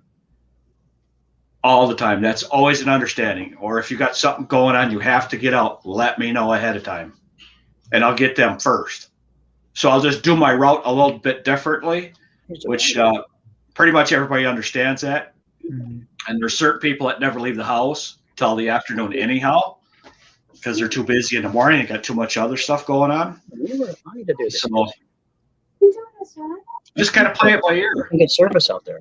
No, I can't. Then I got I can't. A lot of people are doing that, just do whatever you can do, because snow removal just sucks. There's no way around it because you can't really run a schedule. Exactly. Because it was a beautiful sunny day. 2 hours later, you got an inch of snow on your ground. I wish Mike was still here because he's in New Jersey as well. I don't know about other guys. But not on this. I can't do it with this. I have to use. When it comes to my area, I don't have a plow on my truck. I have a 1500, and I don't plan on putting a plow on this truck. Maybe I'll get a 500. What's up? I said I will be. I'm going to talk about snow removal too, because I don't have any experience with it other than a little 16-inch shovel. That's all my experience. But next year, I'm going to have to do something. So I want to talk about the whole plow thing, but right now, yes, all I do is I have ramps, snow blowers. I put them in the bed of the truck, and that's how I do residential homes. And the price that I do per house, the amount of houses I can do. That's kind of why I asked how you guys deal with people that ask to wait, because when we have, say, it tapers off later in the day and the plow hasn't done their street yet, I do have people that say I don't want to get plowed in, so can you do it later? I was looking to put a plow in this truck, but everybody advised me against it. Even though I see people in the area, they have a 15, they have a mid-size plow. See, I heard the opposite too. I've talked to the guys last week, and guys are saying you could do it. Just make sure you take care of your truck. And I've always plowed. You got to know what you're doing. I've never plowed before, so I don't want to, be the guy that hits the curbs, breaks my trans because I'm going way too hard at a pile. I've never plowed before either. I've already got an oil cooler on my truck. I'm going to put a transmission cooler on it this year. I'll probably put in a small plow. No, it's right here. I can't figure out how to text it. When you're plowing, it's not hitting stuff that takes out the transmission. It's the forward reverse that takes it out. I'm not behind people not stopping before they change the directions. That's where the transmissions heat up and cool up, burn up. Because people are not taking the time to stop before they shift. But before my 1500, I had an old F250, and obviously gear shift was right on the wheel. But this one has a little knob. So, no, you're not plowing that. No. That's just the one you're not plowing that.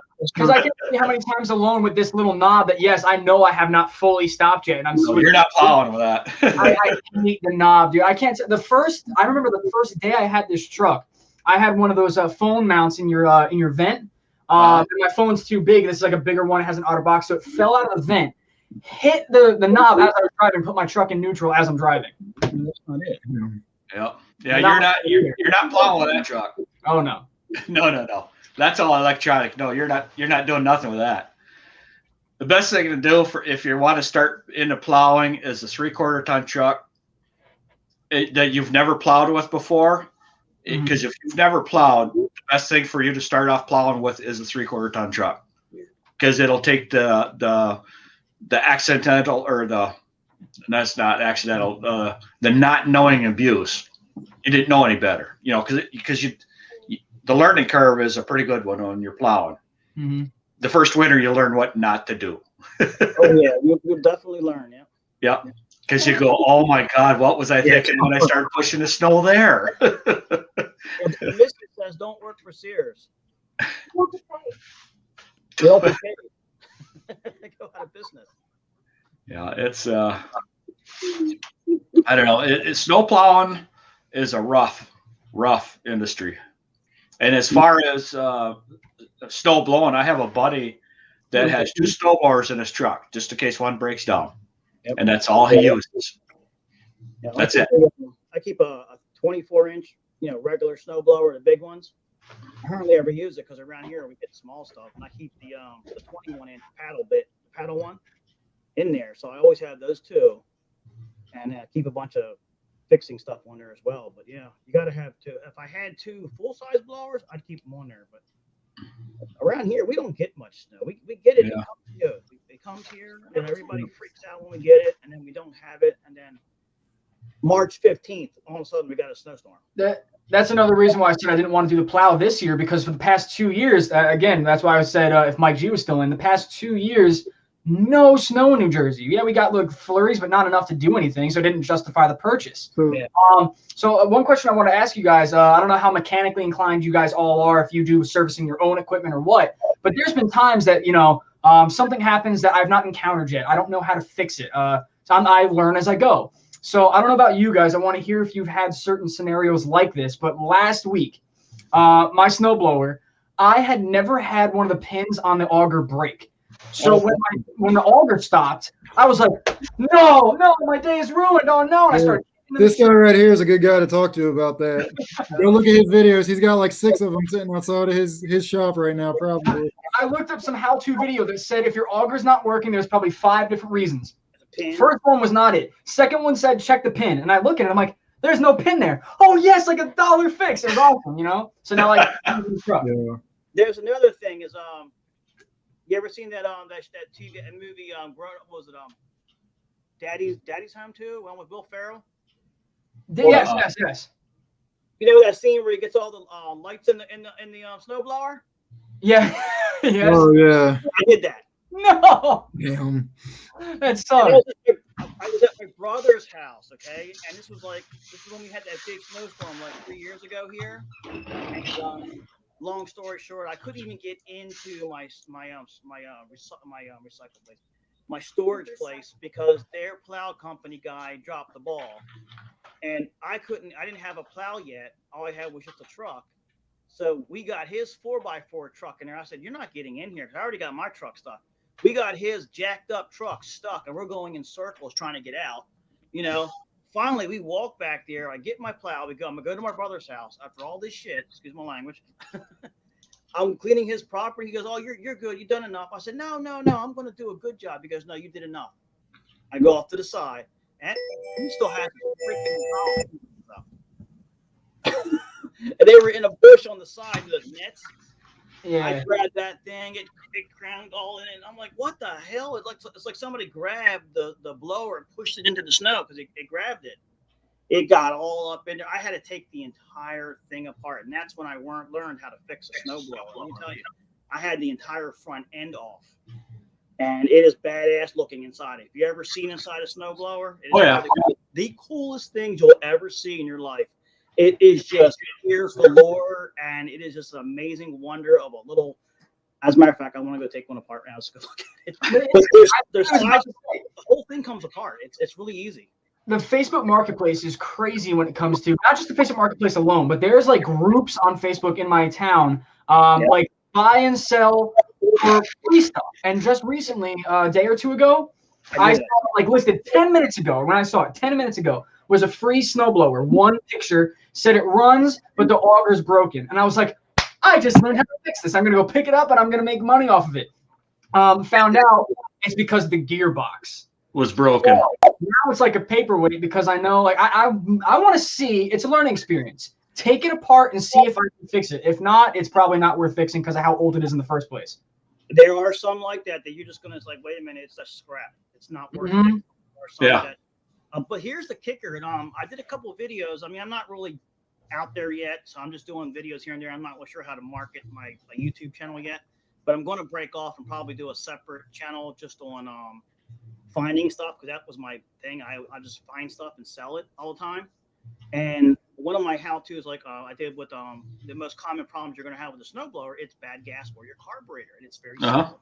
and you'll find a ton of these Toro power curves. I got like 5 of them in my storage lock. They're expensive, and people get rid of them for like $20, $50. They say, hey, it won't start. They go out, they got money. I mean, if it's snowing outside, shit, you got money, go out and buy another one, right? Well, all it is a junked up carburetor. Or the ball on the bottom has got goo in it from the gas sitting in there. And a lot of people, all you gotta do is there's a bleed valve on the bottom of that.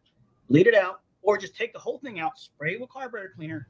And a simple trick. Now, this doesn't always work. Take the carburetor cleaner or the stuff and shoot it up inside all the jets from the bottom. Just a quick fix. It may not work, but it might be just enough to get it to kick over. Spray it all up in there and everything. Put it all back together. Put the gas. If there's gas isn't bad. No, if the gas is bad. If you saw my last video, it looks like jelly in there. I had to take the whole gas tank. That's a simple fix. Going off of what you said, that literally, I told you guys how I hadn't had snow in my area for literally 2 years. So I forgot. I didn't do snow removal much years past. I forgot I had this hand-me-down snowblower in my shed. Sat there with the same gas for 2 years. Took it out this year because I needed it. Wasn't starting. Sprayed it with carb cleaner once. It was the same gas for 2 years, and it started right up. All right? Basically going off of what you're saying. Completely unrelated, though. Mark, I don't know why I just thought of it. For this whole time that we've been talking, I've been like looking at you. I'm like, who does he remind me of? Have you ever heard that you look like Colin Firth? Look like who? Colin Firth, you know the actor Colin Firth? Really? Does anybody know who he is. Who's Colin? You gotta remember, I don't watch TV. You see if I can. Oh, that's the links to. See if I can find a picture and send it to you. I can't figure out how. So I got a question. I was letting everybody talk. So here's my situation for the snow removal thing. I'm in the awkward place, kind of like Troy, where we don't get snow. The snow we got this year is abnormal for like the last 20 years. We do not get snow. We get ice. We get a lot of ice out here. So here's my dilemma. Next year, I was told that I have to offer snow removal to get certain commercial contracts that I'm getting, and they're big contracts for mowing. So I want to be able to be their guy for next year because obviously a lot of money I'm going to get for mowing. So to give you guys an idea going into what it is, it's apartment complexes. 2 of them are apartment complexes, and they have sidewalks that also have to be plowed. Yeah. Right. So here's my thing. Not only do I have a half-ton truck, I will not be buying any other truck anytime soon. That's for sure.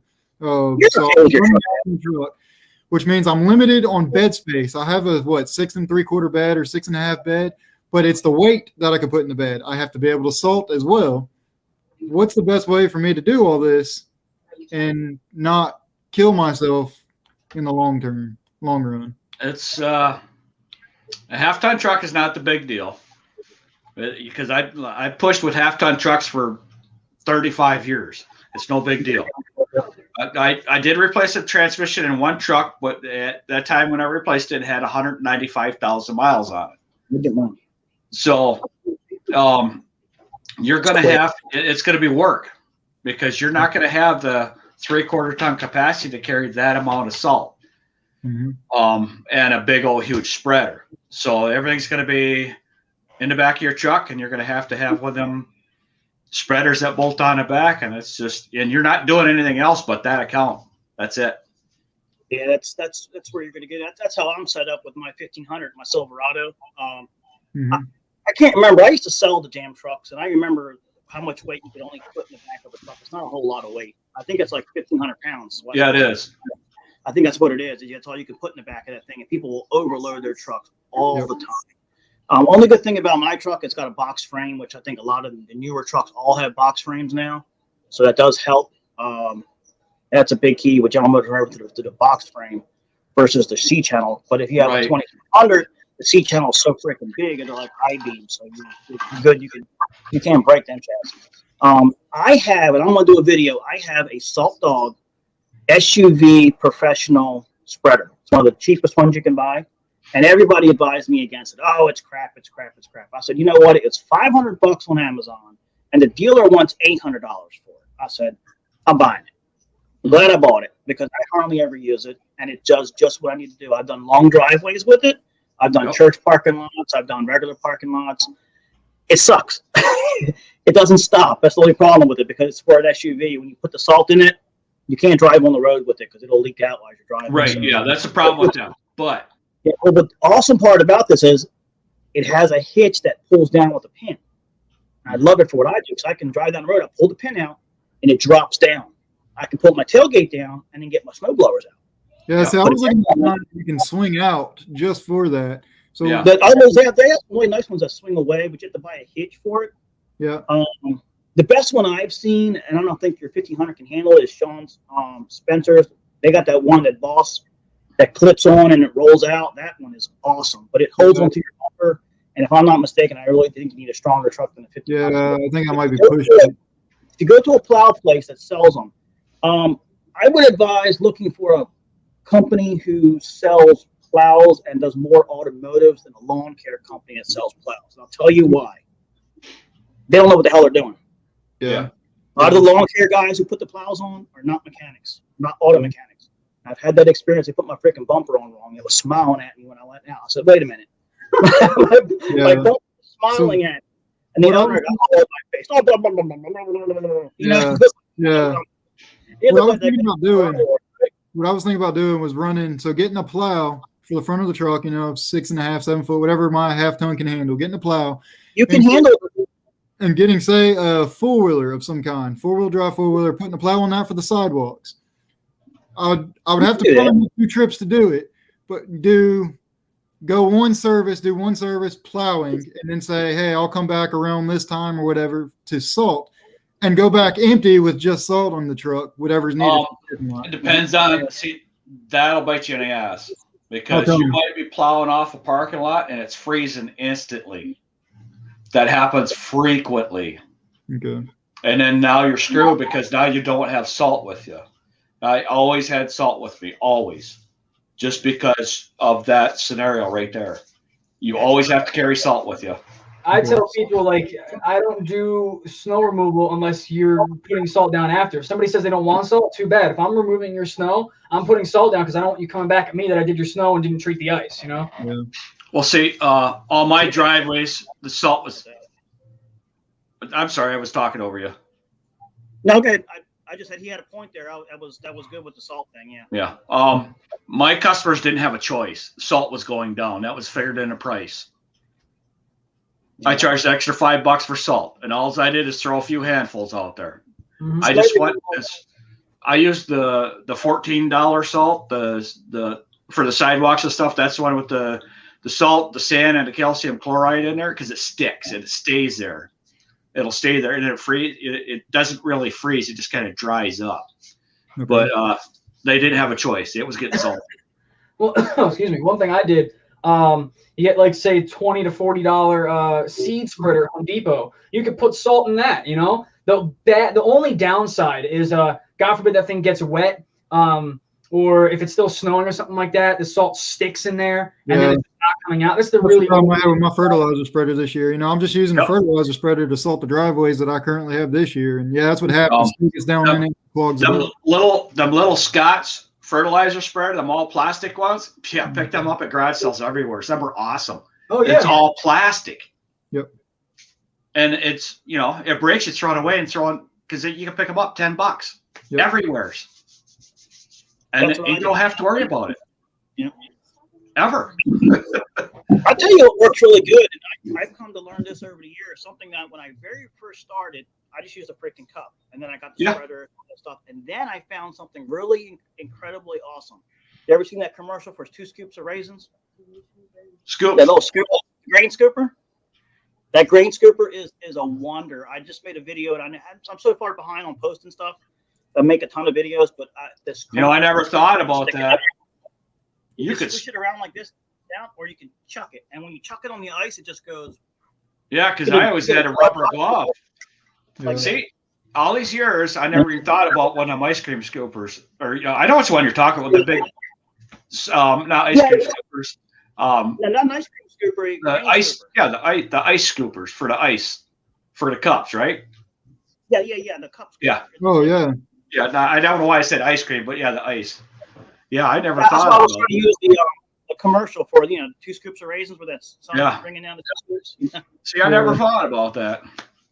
Yeah, I'll have to do. I made a video. I'll post it. Yeah, Danny. Yeah, we are out of your league. So I'm like, I got like lag time, so I apologize if I talk over you. No, you're fine. Oh, that's okay. Real bad. You don't even salt. You're right, Danny. I don't salt anymore. Actually, I've gone through about 200 pounds of salt in my driveway because that's the only thing I'm taking care of this year. I don't know if I could do what Tom just said. I think my frame wouldn't hold up to it. I could be wrong though. I don't know. And we found a guy out of Lanier's league. But John, you said you also have a 1500, right? Yep. Right now, what size trailer do you have? A 12 foot. I'm going to be running a 16 hopefully this year. Yeah, because I have the 7x16 enclosed trailer. And I know like weight and everything that last year was fine. Now that I'm putting the new 60-inch on there, I honestly, it was stupid of me to get the mower and not look into the weight and stuff like that. It should be fine, but that's a huge thing I got to look into with the 1500, how much weight I'm putting on this trailer. I know I'm going to be pushing it close once as I do get an enclosed trailer. Oh, you're fine. How big is the enclosed trailer? So I'm going between 16 to 20 foot is what I'm looking at going. And Troy, how big is yours? The 7x16. It's you ain't gonna overload that truck. Yeah. No way. You can pull that with an S10 pickup. You're good. Cool. I wouldn't recommend an S10 pickup, but you could. I have a 5x10 dump trailer that, in all honesty, I really never go past like 2 to 3 yards of mulch when it comes to, because I can tell that it weighs that thing down. Yeah. Oh, yeah. I put mulched up leaves in the bed of my truck 2 weeks ago. You guys will probably see that video this week. Mulched up leaves and they were wet, and I was definitely pushing the weight limit of the truck. Troy, yeah, but you know what? What was that, Carlo? What kind of truck do you have? It's a 2014 Ram 1500. 2014. What engine's in it? The Hemi, 5.4, 5.7. You have no problem engine power. The only thing you might have problem is the shocks. Why would you get up a set of helper springs? Yeah, I have already replaced the shocks once on this truck. Yeah. Yeah, that's the only thing with the 1500s because I used to sell them. I'm kind of familiar with the issues with them. I'm overloading my truck. I already put a new transmission in my truck because I done destroyed it. You know what I mean? Because I pull a lot of weight with leaves and mulch. Mulch is what kills me. And then I'm driving every single day with that truck. I'm like a mail truck. You know what I mean? You're going everywhere with it. I'm going up and down hills, this and that, highways.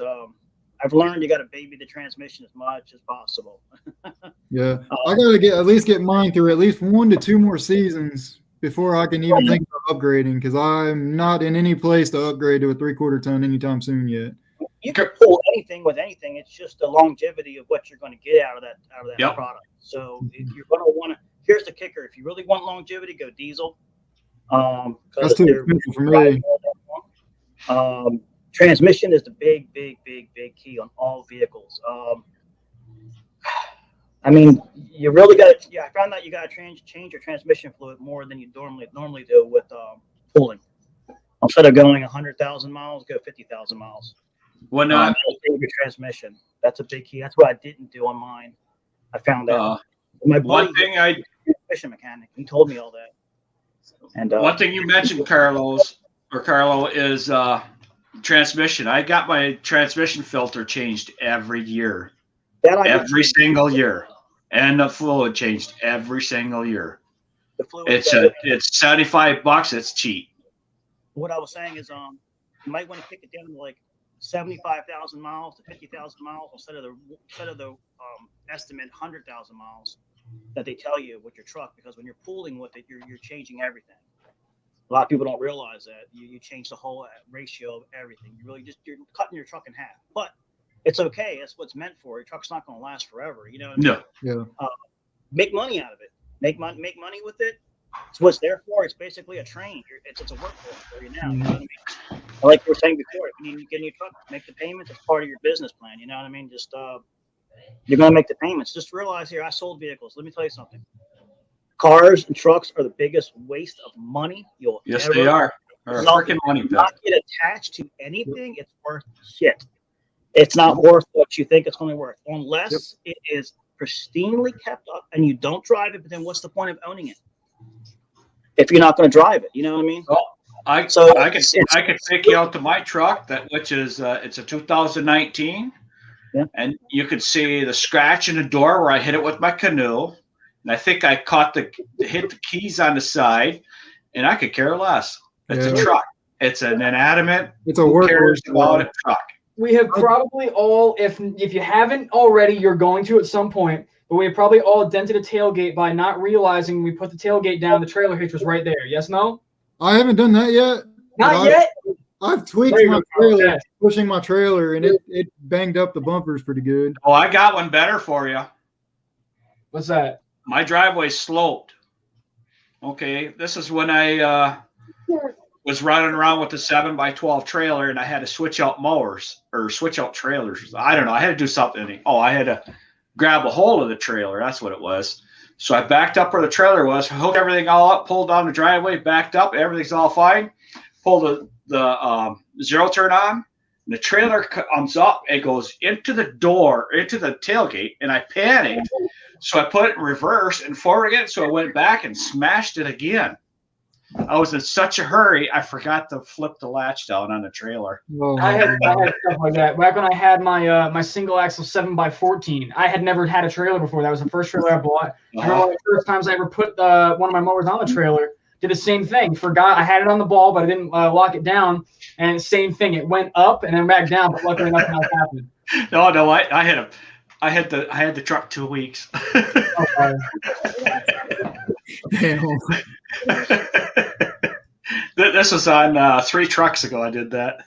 You know what? When I sold it, it still had the dent in the tailgate. I left it there. I never fixed it. Why fix it? It's a tailgate. You know, If you're buying the truck to be a work truck, you're gonna probably sell it to somebody who needs it for a work truck, and they don't care. You know. Yeah.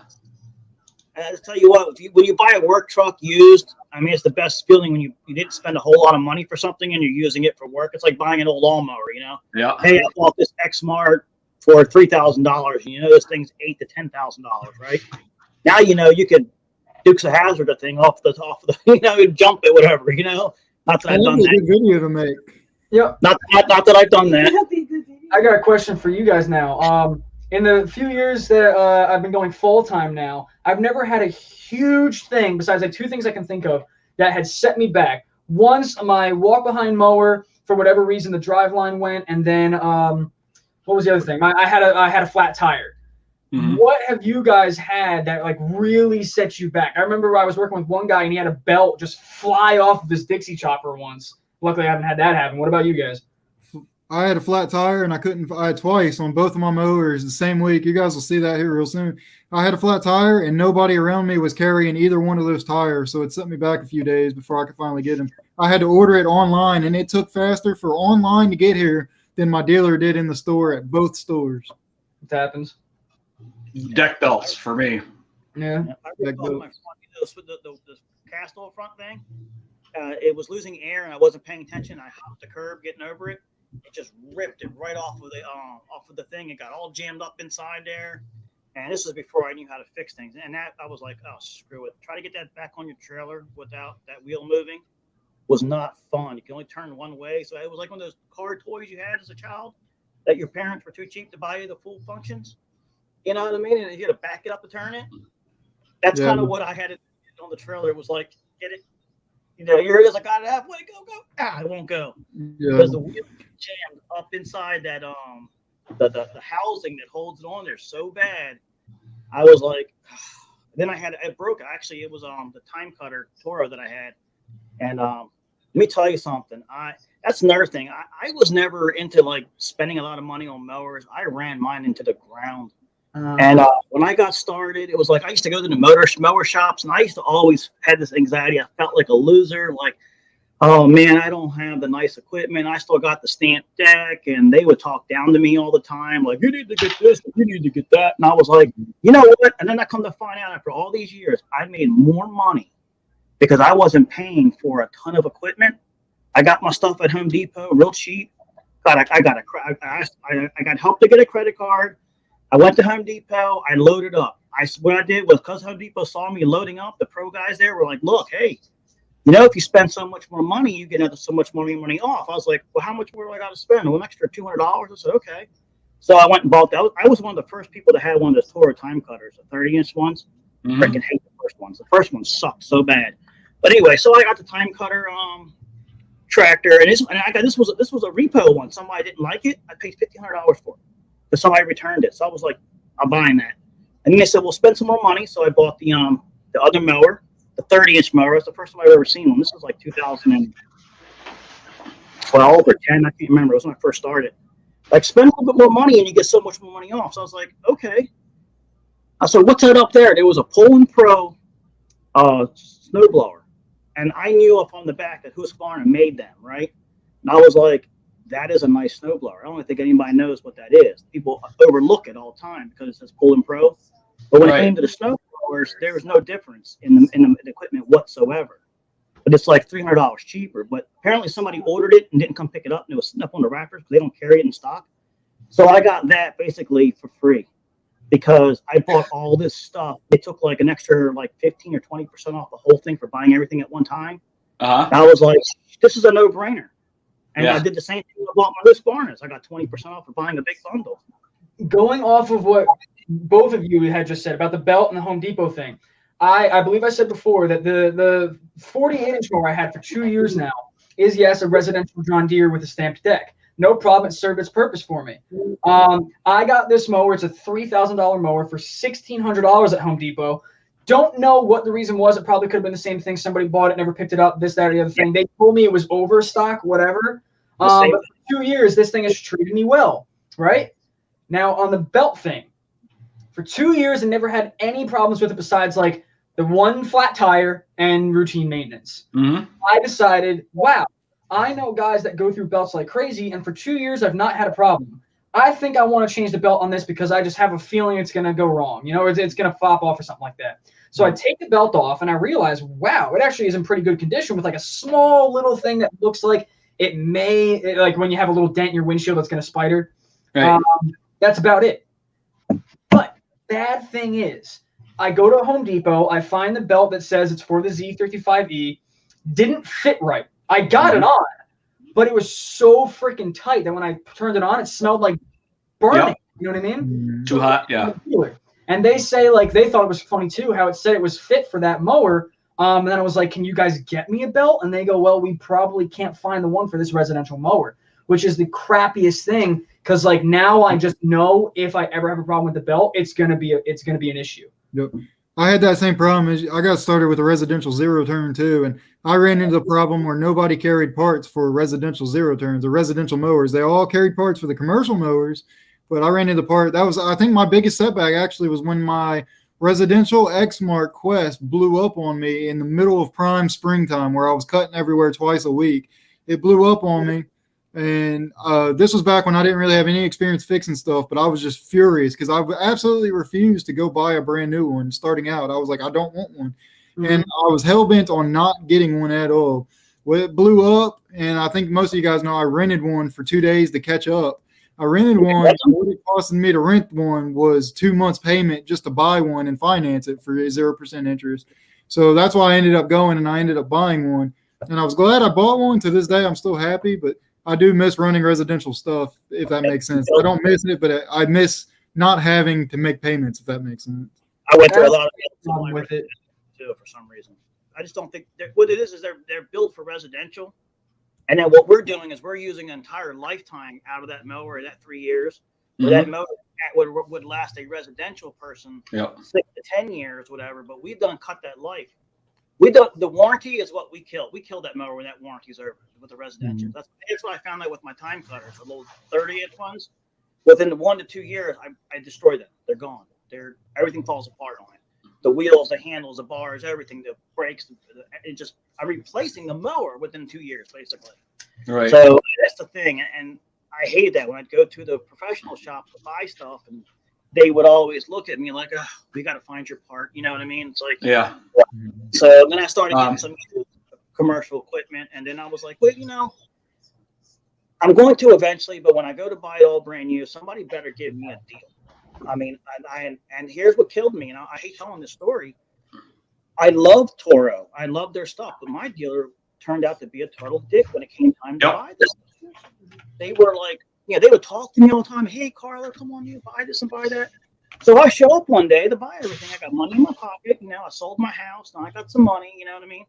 Because I didn't want to be in debt. I made sure that I was Right. buy stuff. And so they looked at me like as if I didn't have any money because I was always in there talking about my residential stuff. But here I'm a business owner. I come in there, I buy tons of money parts from you guys, and they wouldn't even take like $500 off of the deal. And I said, well, I'm going to buy a lot of stuff. And they're like, yeah, sure, whatever. You know what I mean? What? They didn't listen to me. Well, somebody finally did. I even went into one place around here, another big Toro dealership, and because I didn't buy anything, I would talk. They literally freaking ignored me.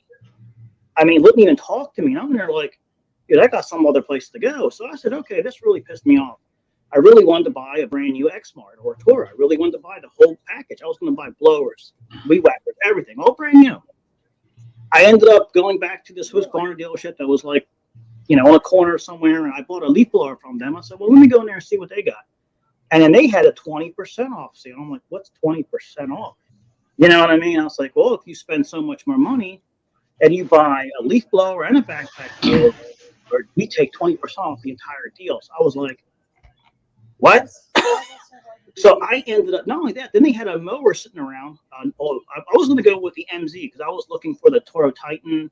I didn't want to go from residential to full blown commercial. You know what I mean? So because of my customers, I wanted to buy the mid-range, which is the prosumer. We talked about it before. Remember I think we're with the prosumer line. That's what I like because it's lightweight and it gives you more for your bang for your buck. And as a matter of fact, Toro new one. But I ended up getting 20% off the whole deal. I got a 560 backpack or a 525 combi set, a PZT zero turn, which was an $8,000, $9,000 machine. They took $1,500 off the back because it was a year old. I got the whole thing for $6,000.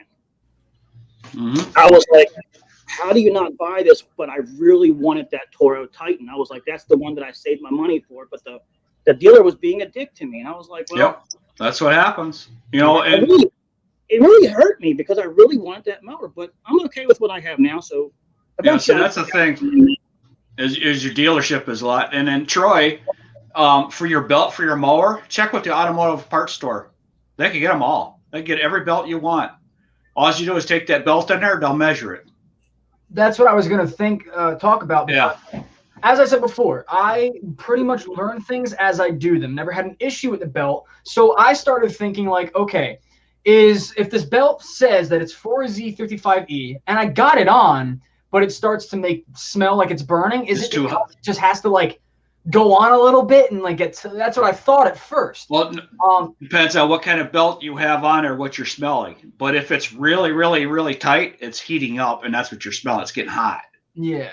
Okay. Now, I get all my belts, you know, like the smaller belts for my blower assist, you know, for my bagging system. I get them all from Tractor Supply. And them are all the Kevlar wrapped belts, and they do have an odor of like oil burning, not rubber burning, oil burning. Until it takes a while for that chemical to leave that belt, I guess, or whatever you call it. But that's, you know, it happens. And there was something else I was going to say now too, and I forgot. What? Oh, you guys buy your oil for your motors? Do you buy it in bulk, or do you buy it from your dealer? And then also, I buy all my oil at Walmart. Walmart? I get the best price.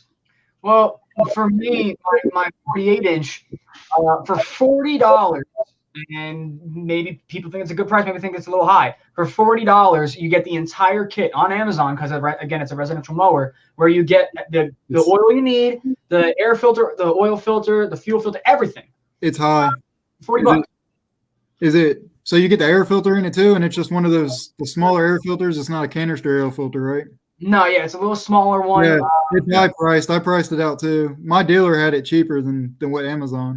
Another place you guys could check for your filters and your blades and everything is at expressmowerparts.com. I get all my blades there. Yeah. I'm not saying it's wrong to buy it there, Troy. I'm saying, I mean, you don't have to go anywhere. You just hit a button and it's shipped to you. I mean, it's worth whatever you want to pay. But I just looked at Amazon is higher on that. I looked at it at $40 for honestly once or twice a year when it comes to when I actually have to do the servicing. It was no big deal. See, I go to my I have one part store I go to for all my belts and all my filters because they're same prices online, and I'm supporting someone local, and they have it in stock, and I don't even have to remember because they have it's a local company, so they have a file card or a card index with my name or a file index, and it's got everything listed that I buy. That's So how I just you go in there and says, "This is what I need." Mark. Yeah. I just went to this Express Motor Parts website. Uh huh. Is it the blades are honestly that inexpensive? Yes. I Wow. told you. And get the yes. Uh-huh. And the difference between 2.25 and a 2.5 is the thickness. Mm-hmm. I run the 2.5. I wouldn't recommend it on a homeowner mower, but the 2.5 I go 2 weeks without sharpening. Oh wow. Wow. And they're heavy, they're thick, and they're Is that like the Gator blades? all of them. Yeah, all of them. You know what? Yeah, Now They I got want to go on gator blades, Amazon. low lift, high lift, ultra lift. They got them all. They got everything. Jay's Crazy Cuts just said a question I was about to ask. How many hours do you guys get out of your belts normally? Your main blade belt. Depends on my mower. My Skag mower, I go through one a year. So probably about 150 hours. Okay. I'm at 200 right now on my X-Mark Radius. I'm just over 200, and I still have the same belt. I have a new belt to put on it, but I'm the kind of guy I'm not going to change it until it absolutely. The Gravely, I have to get I got to get a deck belt because it's got like 400 hours on it. So usually between 700 and 1,000 hours, the belt is still good, but it's so stretched it doesn't. The things aren't working like they should. So, Mark, just to let you know, the blades I used to buy, the blades I like the most, that I think did a good cut and all that stuff, I got off of Amazon. Looking now, they were the 2.5. I was using that. It was $35 for the 3 blades. Mm-hmm. So definitely it's better. I want to look at that website. It's pretty good. If I know that I was running the 2.5 and it was perfectly fine for me. These blades, though, they're called, they're by 810. They're called the Lawn Razor Mulching Blade. That's the new blades out once a week. What were you saying? I'm sorry. Yeah, that's the new blades out. Yeah, the new Razor, whatever they are. Yeah. I had them all year. I love them, but I had to sharpen them at least once a week. You see, I have Gator blades, and I have 3 sets of blades. In the early spring, I run Gator blades because we're still doing a little leaf cleanup and a little bit of the spring thatching and stuff. So I want to get that stuff all mulched up fine and get it in the trailer. Mm-hmm. Once the heavy dew starts hitting with us, then I go to with the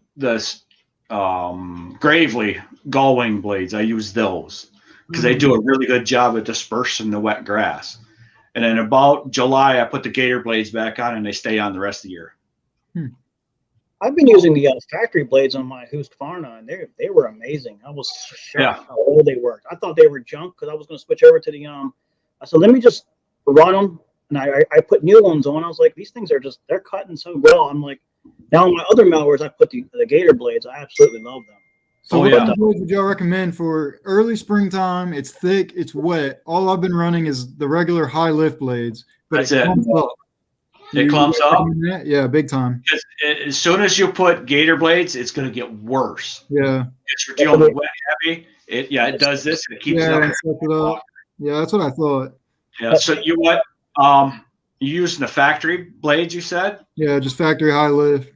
Yeah, go to the ultra high lift. Ultra high lift. Yeah, they're you go to Express Motor Parts, $10 or $12 a blade or whatever it is. I think they're like $9 a blade. You can get the smaller ones if you want, but yeah, springtime I don't use anything, once it gets springtime when it gets really wet, ultra lift blades, it helps. There's no cure, but actually, my cure is I bag, because if it's gonna leave clumps, I'm bagging it. Yeah, I ain't got time. I wish I could do that, but customers won't pay me more for that. I don't charge more. I just bag it. It's faster for me. Sometimes you got to weigh your what's your time. If you're doing it just because your time is better, you might as well just bag it. See, I could get the way I have it set up though, because of the density, and we have in our city, everybody pays taxes to utilize the city yard for dumping their yard waste.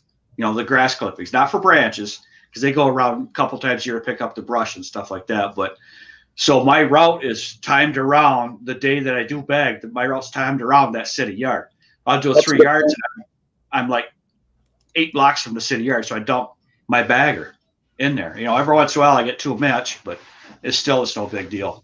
Jays, yeah, that's what I'm saying. That's what I was curious about, because I just paid, I think, the same amount. I think it was, I want to say it was between 140 and 160 for my belt, but I'm still running on the original belt right now. But I have one for when it does break. But yeah, my skag is 90, so it's in between. Okay. But that picture, before I forget it again, or John, you want to bring that picture up? Hey, Troy, this is what I learned to back up in. Wow. Is that 2 trailers? I was gonna say that's a double trailer, isn't it? Yeah, that's 2 trailers. Yeah. That's like those European Scandinavian trucks. Yeah, that's that right there. Yeah, that we call that. We call that 11 axles of hell is what we called that. I learned about the 7x14 trailer, and it was also a single axle. I went from that to the 7x16 double axle, a little different, but jumping once I got the 5x10 dump trailer, that thing's, because of how small it is compared to the 7x6, was wow. But Mowers Direct Parts or something like that, right? Direct Mower Parts.com. What's that? Express Mower. Express Mower Parts. Okay. Yeah, I don't get nothing out of it, but it's a good place to save money, and the parts are good. I don't care if they ever hear about me or nothing. I'm still getting my parts there just because my buddy turned me on to that 10 years ago, and I've been shopping there ever since. I got a tab open. I got to look later. Just give me 1 minute, though. I got to go and check on my dog, but I'll be back. That's exactly it, Jay. It's all one word, Express Mowers. Express Mower Parts. Here, let me He's saying he can find his blades on there. I can't text on my computer for some reason. I can only do a private text.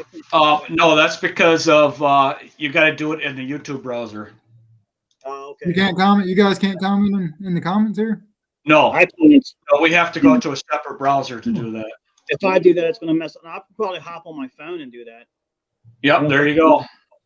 Yeah. You're talking about backing up trailers. I have one customer on this dead end road, and it's a money making job. And I don't mind it, right? And I used to back up my 14-foot trailer when I could see everywhere. I actually have to take the shrubs on the side of this vacant property off from time to time because they grow over. I can't turn my truck in. So I got my enclosed trailer. I was doing it, and I was like, man, I got to film this. I have one video where it's backing up a trailer, a couple of them. And let me tell you something. Talk about expert backing up. Take a look at that. I got to back the. Not only do I have to take the truck in, there's always a truck parked on the side of me that screws me up. I got to back it into the customer's driveway, but not only back it into the customer's driveway, but I got to go up because their driveway goes up like this. Mm-hmm. And there's no room. It's like a lane and a half road. It's not like a full 2-lane road. So I don't have enough room to get my wheel all the way around. Sometimes I hop the curb, and I'm so scared of hopping the curb and my axle go over, and I get pinned in between the curb and the dirt, and I'm stuck there. But I get it up and around, and then to get out, it's another fiasco. I get this close to the mailbox every time. It's like I can't get around it, and I can't see behind me, so I'm scared of hell of destroying the garage door one day. That's a big deal for me when I'm picking up a property. I look at how easy it is for me to get in, park, and get out without getting ran over or without jackknifing my trailer or anything like that. If I can't easily do it, I'm either going to upcharge more or I'm not going to do it. Yeah. Living around here where I live in Maryland, this Pasadena area, it's all water around here. So there's creeks galore. I mean, it looks like this is what the landscape looks like. Your fingers. Okay, so you get into some of these yards, and these communities are so like this. If you know you have to go look at a driveway, I would purposely take a day where I don't have my trailer, because not only do I have to look for where I can turn my trailer around, but if I'm just going down and look at it, and I've had this before where I've had to back my trailer out of a dead end road up a hill between cars for like a half a mile, and it was like the scariest thing in the world. I've done it quite a few times, and it's a nightmare. I still have dreams about it. My little trailer, it would take me forever to do that because I'd be all over like this. You know how you make one wrong move and then the trailer's going the other way. And then I found out this is how you know you got a messed up axle on the trailer. Is when you're backing up, it don't go where you want it to go. That's how you know your axles are messed up. If YouTube was around when I was driving them gravel trains, I would have had some awesome videos. Oh yeah, for sure. Awesome videos. The things that we saw. Jason, I posted a link in the description. I forgot you made me a moderator and I can post links. Fred all about that. For this. Yeah. Yep. I forgot all about that until I looked at it. Have you guys seen all the new mowers that are coming out? We talked about last time. About all the new mowers coming out. I know nobody's a Husqvarna fan but me. So, yeah. Sorry, I don't care for them a whole lot, but that's just me. But they got a pretty awesome 21-inch mower coming out. Blades of Green, he demoed one. They've listened to everything that I've griped about. I don't know if they listened to me or somebody else or everybody in the industry. It's all aluminum. Oh, really? All aluminum. It's got a bump guard on the front so it won't smash into your tractors inside the car. And you can get either a Kawasaki or you can get it in a battery. Now, here's the cool thing about that mower. They're ahead of the game right now. Not only can you put in their batteries that are multi-use, but they make a backpack battery for all of your equipment. They were the first ones to come out with it. But you can actually take that backpack battery and plant it on your mower. Oh, yeah. You said it's Husqvarna? Yeah, and that's going to be like everything, though, right? Yeah, it's going to come out. They just come out. I demoed, I want to say in 2019, the first rendition of their 48-inch standard. And I got to say that, again, that was the first one. But the few things I didn't like about it, like when you take the cover off to do the oil change, the way they had it set up was just so hard. You're going to like break the dipstick to take it out.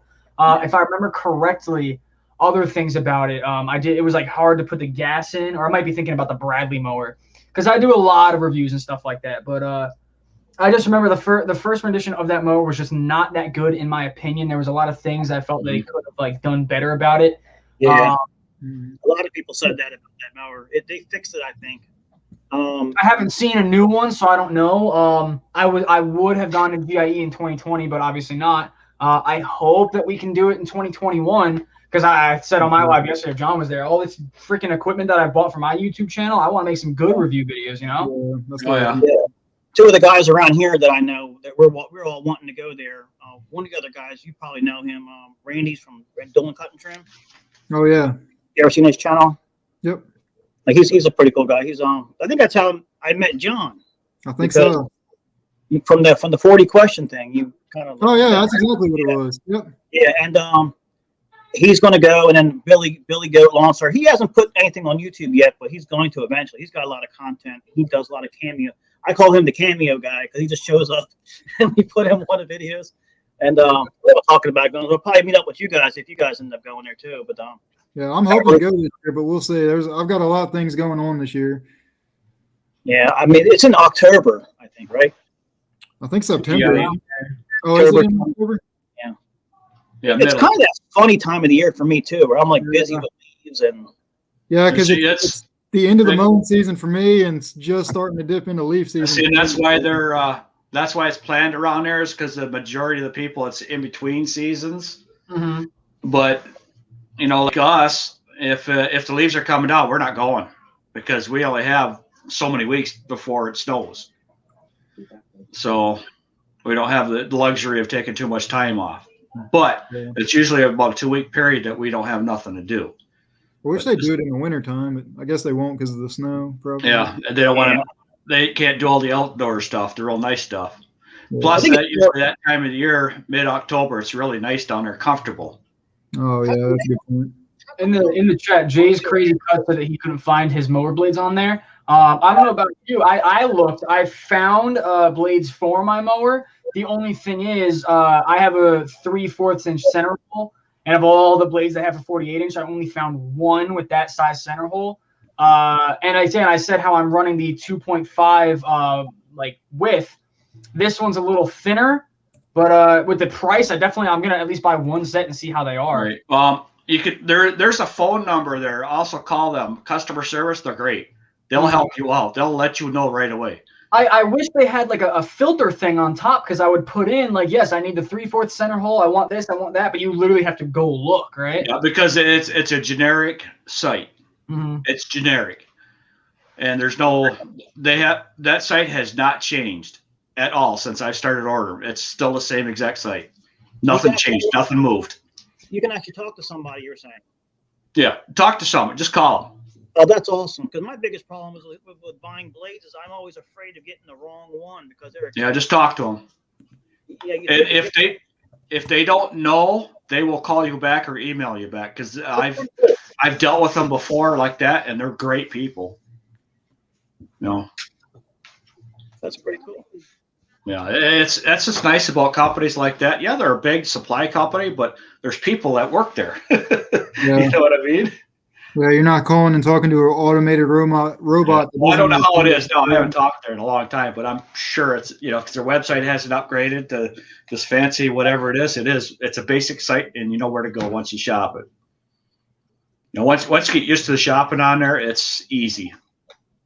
Yeah, I'm on their website right now. I'm definitely gonna have to get used to using them. Their prices on blades right now are definitely way cheaper than what I was paying. Yeah, see, and they're great blades. They are awesome blades. Now I want to look at edger blades. Yeah. Oh yeah. There's everything there. Recently, I bought. I want to say it's 100 edger blades, unpainted and all that. 100 edger blades for $80 on Amazon. So I'll see how these ones are. I want to see as far as. I see it for 95 cents a blade right here, right now. That's right. So yeah. Yeah. Well, you got it. Some of them they get a discount after so many blades too, though. A lot of the stuff is. Let me ask a question about those edger blades. I'm not sure, but I'm thinking that some of them are not as good quality. Some of them are not as thick as the other warp on you. I'll find out. I'll let you know, because right now. I think not Johnny Mo. Oh crap! One of those guys, I can't think of his name of his channel. He did a review on that where he showed the difference. He bought a cheap one and an expensive one and showed. Yeah, that's who I saw that did that. Yeah, it was Johnny. Yeah, he did that. And that's what I was concerned about. Not Johnny Mo. It's Johnny from, I think, Blades of Grass or something like that. For the longest time, I was buying the edger blades from Home Depot, the pack for $5. After that, I bought, because the Echo was out, so I bought like a Lowe's brand that I actually liked more. It was thicker with like black paint, and I felt that they lasted longer. But now, again, I have the unpainted. It's just like this sheet of metal. Yeah. I'll try. I haven't tried them yet, but I got 100 downstairs, so I'll try them this year. As far as price goes, I think as long as one blade can last me like a week, that's what I was typically getting. Do you have to have the thin line, or did you go with the thicker line on your edging? Are you asking me? Yeah, I'm asking you. I thought you said typically, I think you did a thin line. Okay, because I bought a Golden Edger Pro last year because of Countryside there. Mm-hmm. Can't think of his first name now. Doggone it. He bought a Golden Edger Pro, and it gives you a little bit about a 1/2 inch wide gap or whatever. But I use that thing all summer long, and it still looks like brand new. Well, other than it's dirty, but it's I didn't have to use it all. I edged all my lawns twice with that, and the rest of the time I just kept them up with the trimmer. See, that's what I do. I get frustrated with how those blades don't last long. And then when they start getting short, they don't do nothing at all. So you have to almost have a brand new blade all the time, or else you're wasting your time unless you're cutting heavy in. So I come to find out I just use my edger all the time. I mean, my weed whacker all the time. Yep. And it's like the only times for me that the edger really works good are my damn oyster grass yards. But I still have to go back over with my trimmer to make it look nice to clean all the bugs off, because I got OCD, and it just I just feel like when the customer's paying for somebody to do it, versus just somebody to come and take care of it, you want to make it look like it's yes, exactly. You want it to be the next level of lawn care. You want it to be up at the top notch. Yeah. It's funny because there's a guy who's got a property, like I have all 3 houses, but he has the one right here. And this lady, she's the most particular lady on the block. And so he stripes it nice and everything. So we have a competition. He does the better yards and everything. And you can tell because we both laugh at each other like who did it better. You know what I mean? Oh yeah. But it's good camaraderie because we try to like show each other off a little. Well, yeah, that's what you got to do. Yeah, that's part of log pair. It's fun. We kind of it's fun. We don't always see each other, but when we do catch up, we bust each other's chops about whose yard looks better and everything. It's like it's kind of cool. So I like spots that he missed. I got a question for you guys. When it comes to edging, I don't know if you guys have people that work with you or you've tried it yourself. Personally, I prefer, if you're doing edging, using an edger. But obviously, you guys probably think where I'm going with this. Have you tried, or do your guys do the string trimming for edging? That's what I was getting at. Yeah, I do the string trimming. I like the blade edger just for my personal preference. I think it looks crisper, but I also use, and it's straighter, but I also use the Echo Black Diamond line when I weed eat, so it doesn't really edge that well. Yeah, because it does this. Yeah. See, I used the heats up line way too quick. See, I use the Husqvarna titanium, and it flies straight, and it lasts a lot longer against some sidewalk edges and chain link fences. That's why I use that. Plus, it's quiet. Spin it through the air. It's a pretty good line. But what I found out that is a really good line is Ugly Line. You ever seen that company? Yep. Oh, yeah.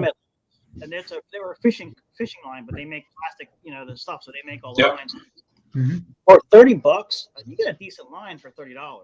Yeah, the Tractor Supply here carries that Ugly Line. It's sitting right there, nice bright green. Yeah, I get that because it's just for during the busy season. But I always have that titanium line, especially when you're doing like ivy and shrubs. You definitely need a stronger line. I just buy that because I'm always in Lowe's. I used to be at Home Depot more, but Lowe's is closer to me now. And now that I got this Husqvarna fetish, I guess I'm always buying their shit. Yeah. So I'm in there buying their stuff. But that line that's actually one of the better lines, the titanium. Then they make one that's ridiculously expensive, the orange line. I saw that. That's expensive. I'm like, if I'm going to do that, I mean, I might as well just go get the Echo line, Yeah. Carl, something that's kind of funny is when my first backpack blower I ever had, back when I was in high school, the Sears by my house was closing, and they had a complete, just like, we need to get rid of stuff type of sale. Yeah. I got a Husqvarna 130 BT backpack blower for $100, brand new, which is pretty good, even though that's not like the best blower for if you're going to be doing commercial stuff. You know what I mean? Right. However, I started with that blower. I did a few smaller leaf cleanups with it, made some money to buy a new one. Now that thing sits in my trailer all the time. I use it at least once a week. When it comes to, I have that sit there if I forgot to blow off a little spot or something like that. If I think I have a BR 700 and 800, that if those things are going to blow out mulch in a bed, I just switch to the Husqvarna and easily get the grass out. Yep. My blower I started with was that cheap Poland Pro. It was the 3-in-1, the blower mulcher vac. And man, it was $100 is what I started with. And yeah, it worked great. It got me going. But man, when I finally made the move to buy my first Echo handheld blower, oh my God, just starting it saves me so much time. You're talking 2 pulls, cold start Echo. Oh, yeah. As opposed to damn near 10 pulls, cold start, and then I got to let it warm up for the Poland Pro. I have a handheld, the same thing. I've had it probably since I was like 14 years old and never serviced this thing. The air filter on it is still the same one that I got when I bought it. It is the crappiest looking air filter, and it definitely has to get replaced. But I can't even find the part because how old it is. But this thing starts up on the second pull. I actually ran it over last year. Accidentally, I left it behind my dump trailer. Didn't realize it was there when I had to back up to get mulch out. Ran over the hose. Taped it. Still works. See, I have a trailer before. It sucks. It bends it all up. Mm-hmm. Yep. See, I have to retire my PAS 225 Echo this summer because last summer I had a hell of a time starting it because you pull on it. And you have to pull on it really hard because there's no compression left of it. Well, it's like 8 seasons old or 9 seasons old. It's that old. For this new season. So as you guys know, I started with an Echo PAS 225. That's now my main edger and attachment trimmer that I'm going to run. Well, I just bought a new Echo an Echo SRM 225 to run as my main trimmer. but I bought the Easy Start one. It's a E225i, and you Yeah. just go like this and let it go, and it fires right up. I freaking love it. You guys like me for buying an Easy Start, but I'm a big fan of it. I had a PAS 225 as well. And actually last year I met some kid on my route that I saw. He had a very he had a hand-me-down trailer and running it out of a Jeep, right? With ramps on the trailer, because he didn't even have a ramp on the trailer. He had a plywood. So I walked up to him one day and I was like, hey man, this is my address, this is my phone number. Text me, let's hang out one day. And I gave him it still worked. It was great. I just didn't use it anymore to make my money back. I gave him the head to the PAS 225. And then I introduced him to my dealer, and for $90, I knew the kid was just starting out and struggling. So I bought him the curved shaft edger head. So I gave him a free Echo 225, PAS 225, and then spent $90 for him to get the edger head. But now I'm good friends with him. Whenever if he has a house he can't do, it's one of those things. I still have mine. I 25. love that thing.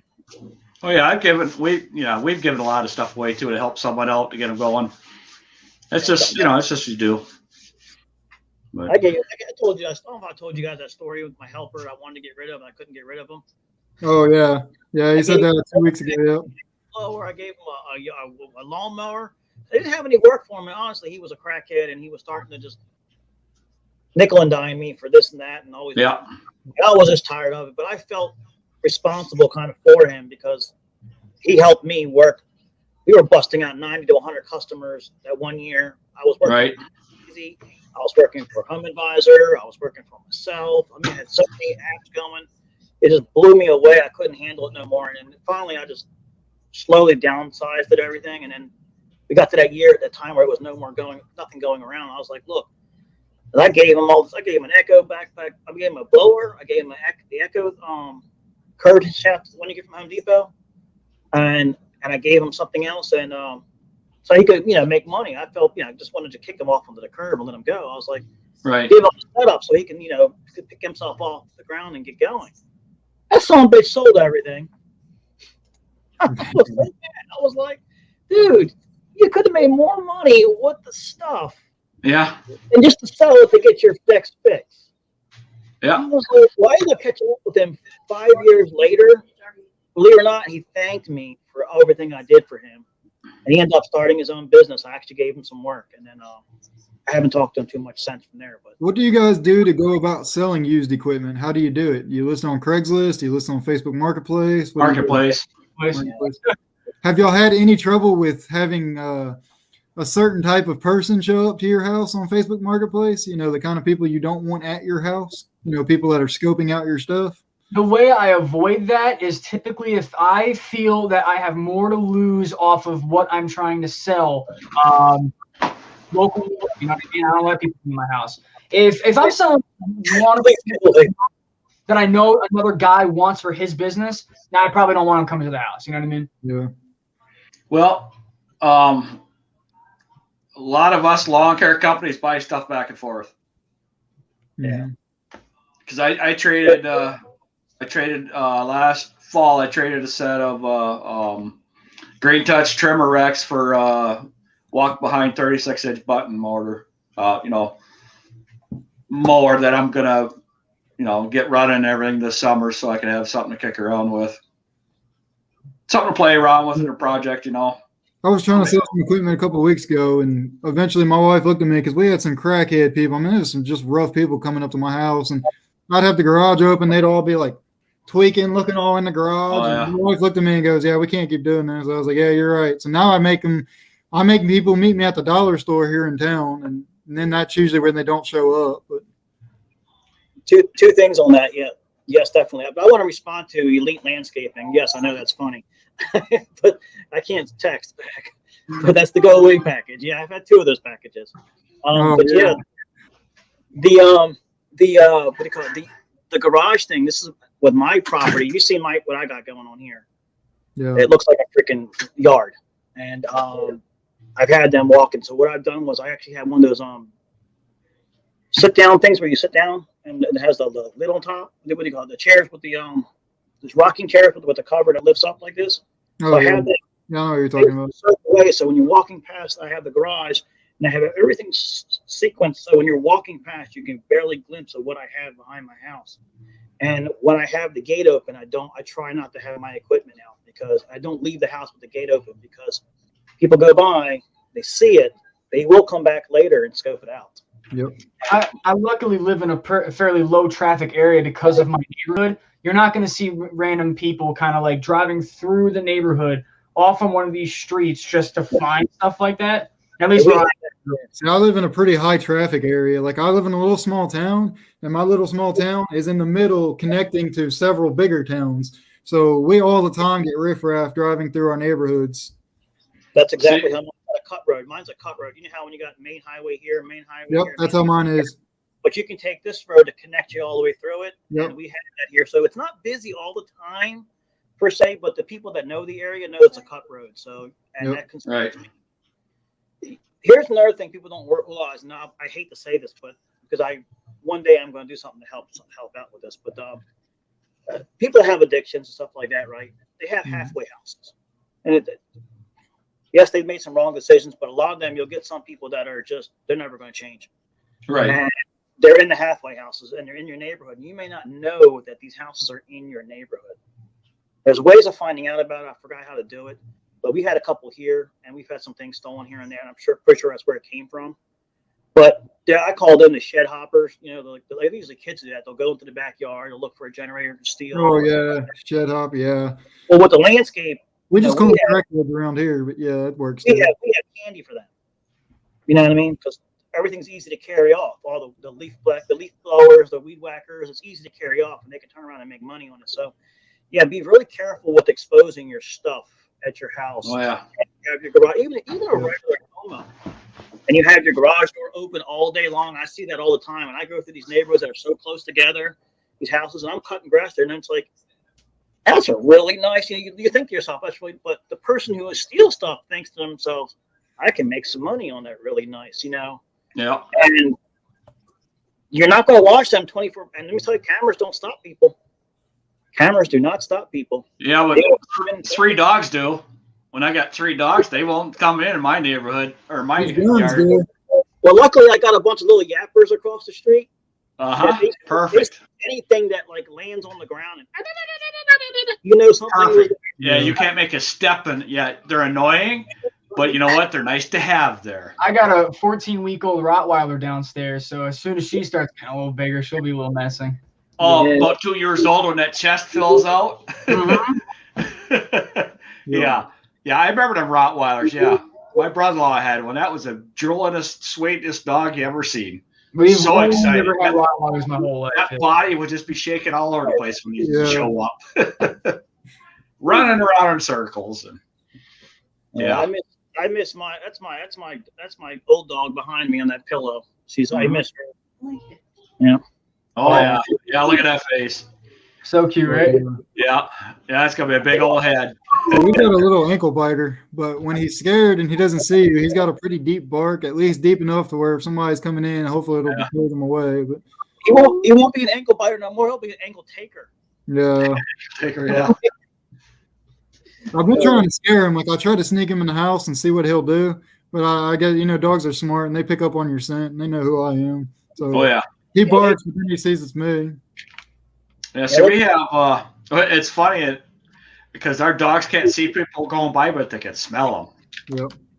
Because we got the privacy fences, but yeah, they can smell. Their noses are in the air all the time. They're always smelling.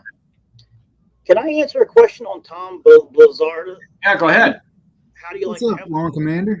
I'm going to do something with this because Home Advisor has came up to me finally, and they gave me an offer I could not refuse.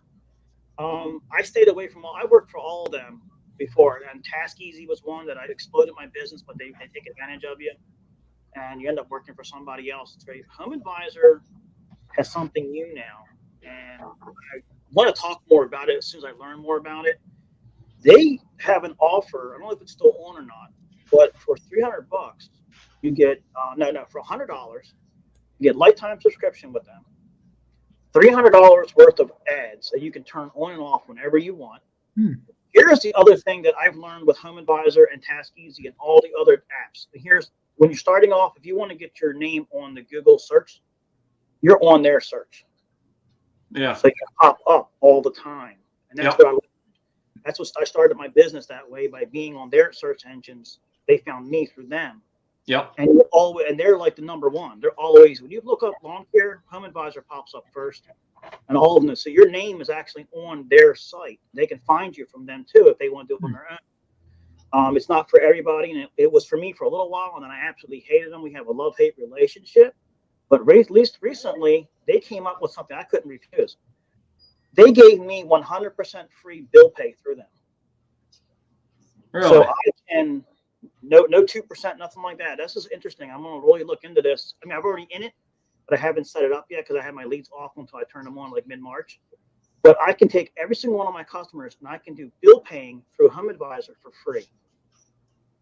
That is a huge, that's worth the money in itself to be in there, to have them take care of that for free, no charges, no nothing. But I can turn my leads on and off. And they've also changed something new now where they're down to zip codes. Remember the maps before, if you ever had them? Yeah. And you'd get this map, it was all over the freaking place. And you get people in areas where you don't want them. And they told me that they fixed the issue where people are calling you for stuff that you don't want and they charge you.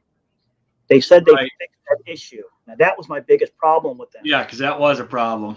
Yeah, you call for landscaping and somebody wants their landscaper. Yeah. You know what I mean? And it's like, well, wait a minute. I just paid $50 or $20 for a landscaper, but I'm just doing grass cutting.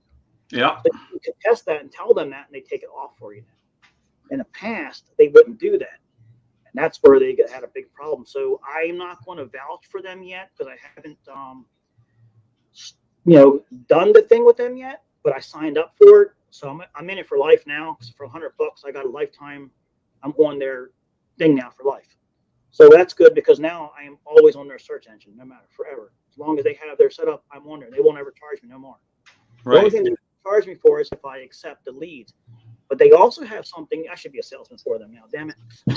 They have a new setup now where you can get like leads that are like falling apart that somebody didn't want, and you can get those. And those are like to you only. And they cost money, but they're to you only. They don't give them to nobody else. That's a pretty cool feature. So if you're hard up for work and you need something and you just want to take on anything, you can get those because those sometimes generally may not be right in your area, but right outside your area. Mm-hmm. But here's what I've learned about with them, and this is how I got by without paying massive advertising costs. I'm using their search engine. I'm using their advertising. I'm using their time and effort to advertise. So I don't have to pay for my own advertising. They're paying for it already. And when I started with them a long time ago, it was like 12 or 15 years ago. Because I did different business before I did this. I did handyman. And I did home improvements and stuff like that. So that's how I got started. And I used them for that, and that's how I got into it. But they've changed over the years. I hope they have. And that's why I said I don't want to do any video about it until I experience myself first. You know what I mean? It's like trying to do a review for something you've never used, So, but someone asked about it, and it's interesting because I don't know if anybody else has had any experiences with the new setup that they have. I'm sorry, I didn't mean to talk too long. No, you're good. Oh, that's okay. I checked them out once, and I regret checking them out because after looking into them, I started getting phone call after phone call almost every day for a good solid 2 months there. And now they call me about once a week. Here's another thing that I wanted to talk about, forgot about. They gave me one person that talks to me all the time. And this lady is the nicest person ever. And even the company themselves called me. Hi, how are you doing today, Mr. Carlo? Well, I'm not saying my last name, but so-and-so. And have you signed up? And I was like, who is this on the line? Why are you so nice to me? You know what I mean? And they were just making sure that I was okay with everything. They wanted to make sure I got everything done. Do you need any help? We have numbers you can call. I was like, the customer service has changed just from my experience from those phone calls. And they gave me an agent who calls me from time to time, at least once a week, just checking up on me and seeing how I'm doing. Do I need any help? Not bugging me. I got a relationship with her. Hey, how you doing, Cindy? We talk on first name basis. And I was shocked. It's like a 180. The company did a 180 for me. I do think online presence is going to be big this year with, all the schmega going around, I guess. And I think that's one thing I'm focusing on this year. I'm not going to spend as much on advertising in terms of like flyers and stuff this year. I might do it because I did it last year and had good return, but I'm really trying to focus on my online presence this year. Mm-hmm. Well, and the flyers and stuff are great tools to have in your vehicle when you're going by a yard and something's going on in that yard and you notice it, because you drive by the same yards all the time. Yep. You notice, the yard's still clean, but it's slowly things are changing in that yard. That's the one you want to connect, because it's a good yard. It's a great yard, but you see the yard's not able where it was before. That person's struggling. Mm-hmm. So they might be struggling with, I can't do this anymore, and I don't want to call anybody, and then you just give them a flyer. That's the yards you're looking for. They're good, nice yards, but they're slowly starting to drop off. That's what we targeted, and it works very well because they're having problems and they're too proud to ask for it. But if you give them an opportunity to use your service and you approach them, it's different. Because they'll say, well, you know what, because you tell them, I could take, when they call you, I just wonder about your services, and then you go and talk to them. You make them feel comfortable, because most generally they're in the mid to upper 60s and they had a hard life of working and they can't physically do what they did before.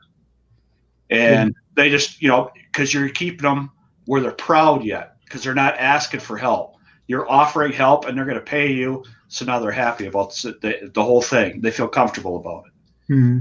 Because you're finding a need, making a friend, and satisfying the need.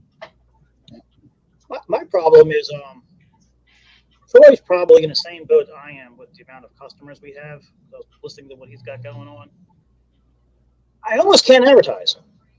Right? No, I never do. I'm pretty much full. That's a good problem to have.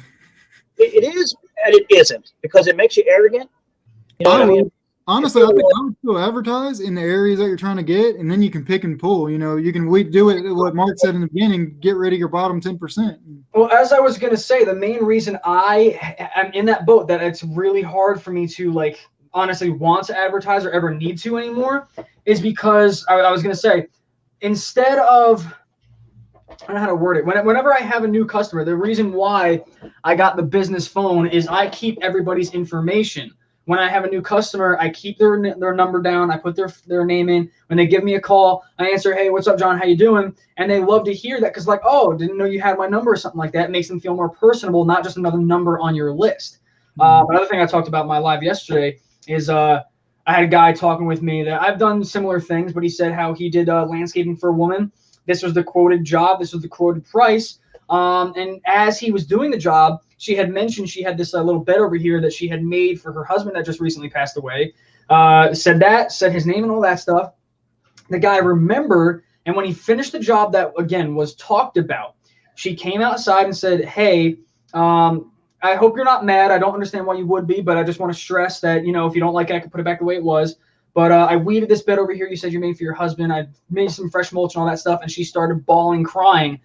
She just turned into not just another number. She's a customer you will have the rest of your life. You can do a rate change or something like that, but she's loyal because she will remember that, Stuff like that. Nothing to that extent that they cry over something, but you got to be personable with people, Well, they have a good relationship. Last fall, when I told my one customer it was the hardest one to tell her I was not going to take care of her snow removal, she almost started crying. Wow. And it's like, and I says, this is why I didn't tell you right away, because I knew it was going to happen. So I recently did a quote for a woman a couple of months ago. Funny thing is, going off of this, I'll ask you guys if you ever had a similar thing where you're going to do an estimate where either another service is there doing an estimate for them or doing a job because she wants to replace them or something like that. But anyway, the woman asked me for a price. I think it was starting off as just for a cleanup. Mm-hmm. And she told me how the service she had, nothing against them, she just didn't like the job they did or how long they took. Yeah. She basically said how they originally said they'd come out on this date, Didn't come. They said, all right, I'm sorry, we'll come out next day. Didn't come. She says, can I just have it done by Thanksgiving? They say, we will come out Thanksgiving morning. They didn't come. And this happened early January. That's how long it took for them to do her cleanup. But she had almost no leaves on the front of her property. And any leaves there were, you could just mulch them up over with your mower. I'm not going to charge more than what a normal cut is for that. You know what I mean? She had a small backyard because she was like a corner property. So it was mainly her front yard was big and had a very small backyard where as a mower, 48-inch, probably 2 or 3 passes the amount of grass she had. Yeah. They charged her $300 for a cleanup where it was just, honestly, one small pile of leaves if you blew them out of the beds. And they were there for like 30 minutes. And I told the woman how, hey, everybody's price is their own price. But I will be honest with you that I'm no longer, I used to be when I started out, that guy that underquotes to get the job. I know what everybody else charges. And while I definitely think there's certain jobs that the going rate in town is honestly high, I wouldn't freaking pay it. I have to do that because then I'm going to be the underdog that everybody goes to. I'm screwing everybody else over. But I told her, they screwed you. You should not have been, they shouldn't have charged $300 for this little job that honestly, it probably wouldn't even take them 30 minutes. They were bullshitting around. Sorry for the language. But I talked with her. Another thing that actually happened with this woman, after talking with her for about 30 minutes, I usually don't even talk to an estimate person for that long. But she told me how she had already decided to hire me before I came to the property. Because on my website, I base this off of, if you know Corey Ballard, he not only has Ballard, he has Perfect Cut. I went on their website because I had a podcast with Corey Ballard. And they have this thing kind of like Meet the Crew. Every employee has a little section, like a bio, where they talk about who they are, why they do what they do. And I did that on my website with a professional photo. I have gotten so many houses because of that, where they call and say, hey, I want you doing my property because you seem like a personable guy. You seem like you want to do what you're doing. Yep. Yeah. Going back on how I said, you got to be like upfront with your customer and have a relationship. Exactly. This woman I'll probably have for a while now. I have not done the property yet because I picked her up for lawn service and they actually were there the same day that I went for the estimate doing the cleanup. But she's a great woman. I definitely think I'm going to probably keep her around as long as there's no issues, you know? Now, see, another thing that you just mentioned there, Troy, actually about the dress code, just remind me of that. The question I want to answer, Tom's real quick, like, we change the directions, or if you cannot change the directions, stagger your tires every cut. That'll take care of that. That's true. So, I had the same problem. My mower is pretty damn heavy, and going. Yeah, and I just move over. I just keep vertical, moving over. Horizontal, or just whatever. The sideways ones. Yeah. Okay, now Troy, you were talking about the clothing and stuff. You know, the dress. You're being nice picture, professional picture looking. Okay, when you go interview these people, do you have the professional clothes on, or do you have your work clothes on that they're going to see you in every week? Do you have something else that other than you would be wearing? I go back and forth. Keep that in mind because I actually want to show you. I have two different. Let me see. I got one here and one here. So, I think this is the short sleeve. No, it's a long sleeve. This is a long sleeve, but we usually do short sleeve. Small little logo there, and then the big one on the back.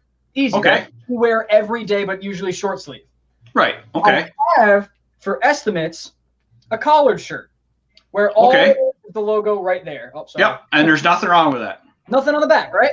And typically, I like to wear that for estimates. But sometimes we're running hot and heavy, you know? I gotta go out and I'm wearing just a normal shirt. As long as I have my logo on me, that's what I care about. Where'd you get them made? I'm sorry? Where'd you get those made? I actually had a local guy do them. I was doing pricing and all that stuff. Vistaprint is honestly very high. Vistaprint or there's another website mainly for shirts. Custom Ink, way too high. I got the shirts done, $6 each, and I have hoodies. You're not good. Yeah, that's good. Always go with your local guy if you can. I have hoodies or girl. The hoodies were $16 each. Wow. They're probably did you design it yourself or did he? I couldn't hear you. What? Did you design it yourself or did he? The logo was all me. I see guys who have like awesome logos. They're standing out and stuff like that. Mine's very simplistic. I am perfectly fine with that. I put it on the side of my trailer. I think yours is perfect. It's got your brand on it. It's got your name. I think that's perfect. I don't like things that like shout too much. I'll be honest. Like some other guys' logos, or if they like letter up the whole side of the trailer, it looks awesome. And if it works for you, cool. All I did was I put my logo on, and people call me. They say they saw the trailer, yada yada. But yeah, going back to talking about the clothing, I want to wear the collared shirt, but if I can't, as long as I have the logo on me, we're good. You know. See, that's my I never clothing. got around to making that logo. What was that? I never got around to making a logo. I got a whole bunch of designs, but I got anxiety, or what do you call it? I don't know. Indecisive issues. I can never really figure out what I do. I had my nephew make. Send me the logos that you already have or what you have as an idea. It'll take me a few minutes. I'll send you one to see if you like it. I enjoy using Photoshop. I had somebody make me my logo, and what I thought was, a custom made logo, I later turned out to be, it was just one of those websites where you go put information and it automatically prints you up one. However, he did somehow make that logo without the watermark on it. So whatever he did, but yeah, that's my story of my logo. My logo is I can't get nobody to make me one. Yeah. Because I'm not a poet, so I can't come up with something. Hey, Cruz. What's up, Neil?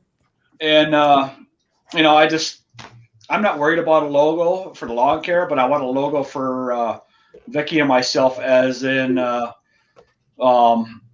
YouTube logo, basically, without saying YouTube, but just the Misfit World with both of us on there, like a cartoony thing. So, which is popular now with everybody, and I just, it's just whatever.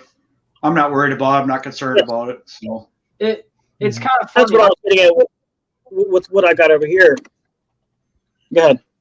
I'm sorry. I was going to say, it's kind of funny. I'm jumping through generations here showing you guys. This is like the second rendition of my business card that I've ever had, right? Hang on. Very simplistic. It says TJ Lawn Care because that was originally what it was. And on the back, I actually had this thing that I would leave in people's mailboxes in my neighborhood. And it had a little thing that you could check off. Nobody ever utilized it, but it was like incentive that people liked it. So just check it off and you get a free mow. Show the front again. Used it. Show the front again. Sorry, here. This was the second one. My first business card was actually like a template on Vistaprint. Okay, yeah. But yeah, so that was the second one I ever had. That was years ago. I changed it and basically kind of keep the same look now. This is a little dirty, but this was mine in 2016 or 2017. The only issue is, if you didn't see the logo that says TJ Lawn Service, you see a truck on there. You don't know what this is for. If I leave this in a local store or something like that, they don't know. I kept the backing though. Now, this year, this is what my business card looks like. I have that's better. There, I have all the information, and then on the back, I have pictures of jobs that we do and say call today. And I love this card. Yeah, that's better card. Simple. Oh, yeah, I just used a Vista. It had like a picture of a guy cutting grass, a guy doing snow, and a guy doing this. It's different things. I've used those templates and just the heck with it. It worked. That's why I never really went with the logo. But like I was saying before, it's like I got to the point where I got so busy because it's just me.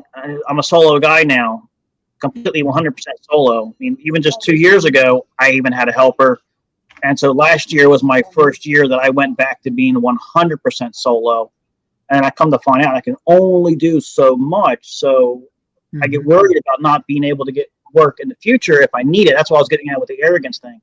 Because I'll get cocky or I'll get, set in my ways like, oh, I got plenty of customers. I don't need them. But you always have to be out there to constantly get somebody because there's going to be times where you don't have work and you always do. But I get scared of too much work coming in and I can't handle it. And then I look like the guy who can't do the work. Yeah. So about before. I said, if you want, I can write you up a logo. I do all of my own, I guess you can say designing.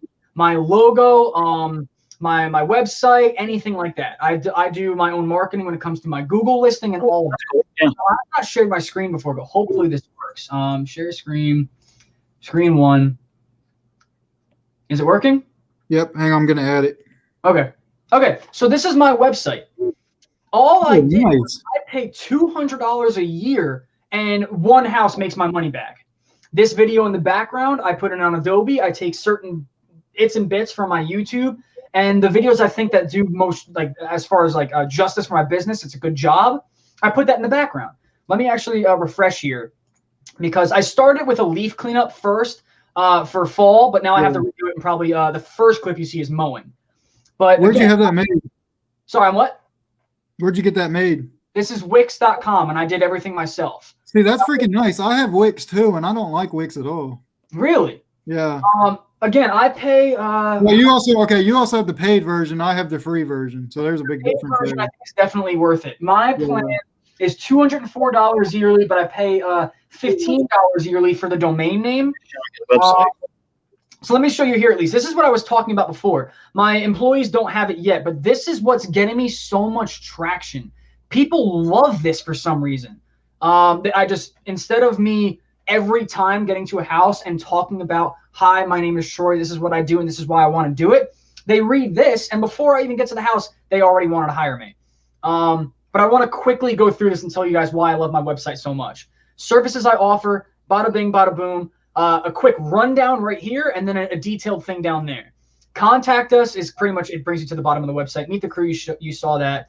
Befores and afters, it is what it is, but lawn care help is another thing.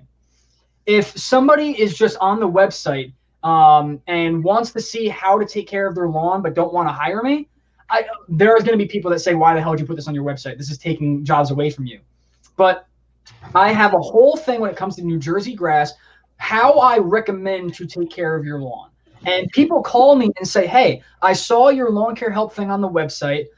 This is what I did. This is what's happening. What do you recommend? And then I come out and I help them and get jobs because of it, because they didn't do it the first time. Not that I said it wrong or worded it wrong or anything like that. But yeah.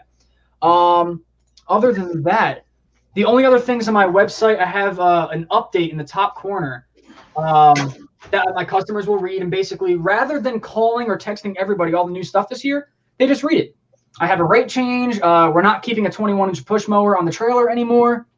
And I have two other links. One, the zoning map for our town. When it comes to leaf cleanups, you click on this map and you find out when the town comes and they do your cleanup. I also have right in the top corner, you click for a free estimate. You don't even have to call. Right here, you click on it. Is it still showing or no? Yeah, I'm about to pull it back up. Oh, no worries, no worries. So yeah, on the homepage, you click right here, free estimate. You put in all your information. You get down here and you select what you want. Yes, I have to put a captcha here because I can't tell you how many times I got like robots or something. Literally says robot. And then I get an email immediately. I call them immediately. I do the estimate. Quick and done. I like that a lot. That's nice. And it serves its purpose for me. That's really good. And that's the paid version of Wix. Huh?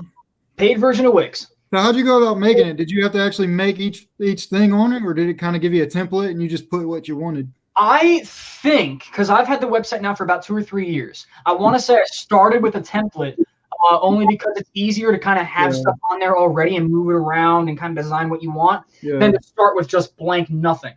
Yeah. It took time to learn how to use the website. I know in my head, websites that I've looked at or ideas that I want, you can add little widgets. I used to have on my website a weather thing that basically, actually, let me go back to it. I'm not going to share my screen again, but at least tell you. If you saw in the top left corner, it says mowing schedule. During the week, I actually would update that like every Sunday, basically saying, hey, the rain for this week looks like it's only going to rain on Wednesday, so we may be off schedule for that day alone. Or lawn service seems to be on schedule this week. We have good weather, blah, blah, blah. Because I don't want to call all of my customers and say, hey, we're off schedule. Yes, they know if you're on a Wednesday and it rains on Wednesday, we're coming Tuesday or Thursday. But I don't want people calling. I don't want to have to call people. It's on the top of the website. Yes, I did this 2 or 3 years ago. I have updated it constantly throughout the years. So it didn't look this good overnight. But I would definitely suggest looking into it. You don't have to buy it now and post it now. Take some time. If you're not busy right now because you're in like your slow season, that's the best time to do it because you have time to sit there, finagle stuff, make it look good. That's part of what I'm trying to do. I'm trying to get my more online presence going, and my website, I hate it. It's just a free version of Wix, and I don't want to say I'm dumb when it comes to stuff like that, but I'm not very smart on making websites and shit. So I wasn't either. It's great because Wix has everything there for you, and there's videos about it too.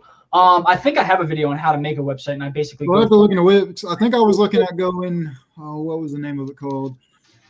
Oh, it's not StreamYard. StreamYard is this.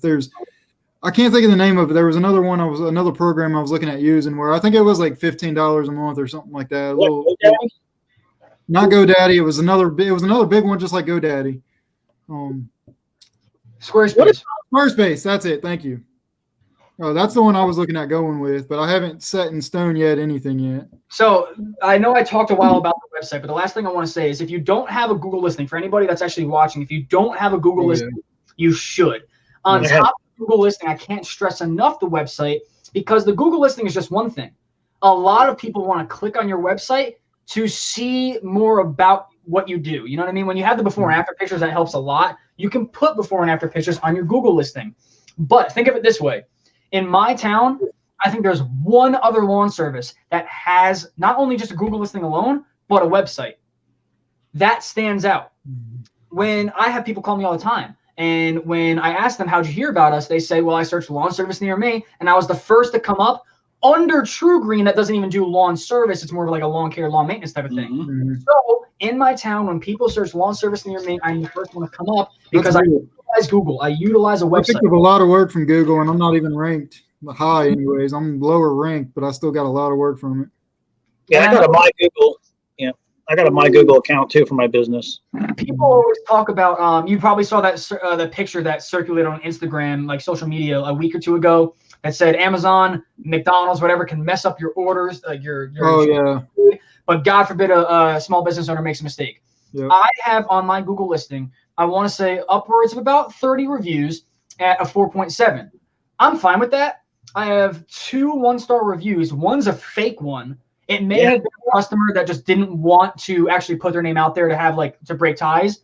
But it's a name that I know I have not serviced. Actually said that they're a crappy service, that it's just the one guy. I have another guy working with me. Maybe they saw one day where he just wasn't with me, whatever. But it was a false review, and I don't know the guy's name. Then I had another one of a woman that I dropped because I gave her 3 warnings. She had way too much dog poop in the backyard, never picked it up. She was becoming a problem when it comes to paying on time or asking to pay with different apps. So I told her, hey, you have like 3 weeks to find somebody else, and she dropped me immediately. She was pissed and left a bad review. But the reason I bring that up is if you're going to utilize Google and you're going to utilize a website, as soon as you make your Google listing, I don't like asking for reviews, but everybody has those customers, that swear by you. They love the job you do, and they always recommend you. So there's no problem texting them and saying, hey, I just made a Google listing. I want to further my business. If you wouldn't mind, if you like the job that we do, please give us a nice rating on Google. Give us a nice review. There's no problem asking in that regard. Other times I don't really like asking. If I feel like I deserved it, they'll do it, Yeah. Yep. What's that? That's why I hate Yelp. Yelp really screwed me over. I never looked on Yelp. I don't know if somebody listed me on there or if you have to list yourself, but I've never looked. Somebody usually lists you. This is what happened with me with Yelp. Somebody put me on there, one of my customers, because she couldn't find me, who I've used in the past. And she says she swears by my work, and I've only used her once in a while. And I didn't know anything about it because she's computer savvy. She says, I'm going to put you on Yelp if you don't mind. I said, what is Yelp? And so she told me about it. I said, I don't care. Go ahead. I got a ton of work from it. One bad review from one crazy lady who I never did work for. I don't know if it was a guy or a woman. I don't know. They used 2 different names. They even had the nerve to post their text message that they sent me in a different name. And I'm like, there's the proof right there. They're not even being truthful. I never serviced a yard, but I said I would come out to look at it. But because I couldn't, there was a lot of issues going on. My customers died, and I was just trying to take care of them and the people around them. And I had told them that I don't know if I can get out there. So she put me on as unprofessional, this and that, and that I don't want to do that, something like that. I caused her all this grief over just not even doing the work. Yeah. And her grass was like this tall, but she waited till the end of May to find somebody, and I was supposed to go out there that weekend. So she tried saying, because of me, she had to get somebody else to cut it, and the grass was so tall. I was like, whoa. That's not what happened. Your grass was already tall. You don't just start getting somebody at the end of May in this area. Because by May, your grass is already 3 feet tall around here. So I finally got a chance to go out and look at this property. And it was a shit yard. And you know I'm talking about shit yards. Rocks everywhere. It's all jacked up like this. That's why she couldn't get nobody to cut her grass. So she was hitting the internet, click and push, who's going to come out and cut my grass. Yep. After that review, it was like crickets. Nobody called me ever since. And I was like, try calling Yelp to get them to take it off. You know what those SOBs told me? Nope. We own the rights to your business name on this site. We can do what we want when we want, and we will leave it on there. They basically sent me an article of disclaimer saying that we have the rights to your business name forever. And because they are owned by Google, they have the rights to all of your information. If you change the name of your company, we will find it and we will post it and recite it. I was like, this is some kind of crazy horse ass blackmail. You know what I mean? That's the way it works. Yeah. That should be illegal. Yeah. How can somebody that's the way else they do use it. your name to make money? You know what? All right. That should be illegal. I had something similar that comes to I'm gonna try to like really condense the story that leads into this. I had a person at the beginning of the year, beginning of Corona, that called me and said he needed a one-time cut, and I usually don't do that, but we ended early, so I was like, screw it, it's in the area, why not do it? It could turn into something else. And he told me his grass was tall, but didn't tell me how tall it was. He said he hadn't cut it in like a week or two. It was like a month tall. Hold on one second. It was like always been there on that one. Definitely like a month tall. And I told the guy over the phone what it might be. And then when I get there, I'm like, okay, this is definitely longer than what you told me. So this is what the price is gonna be.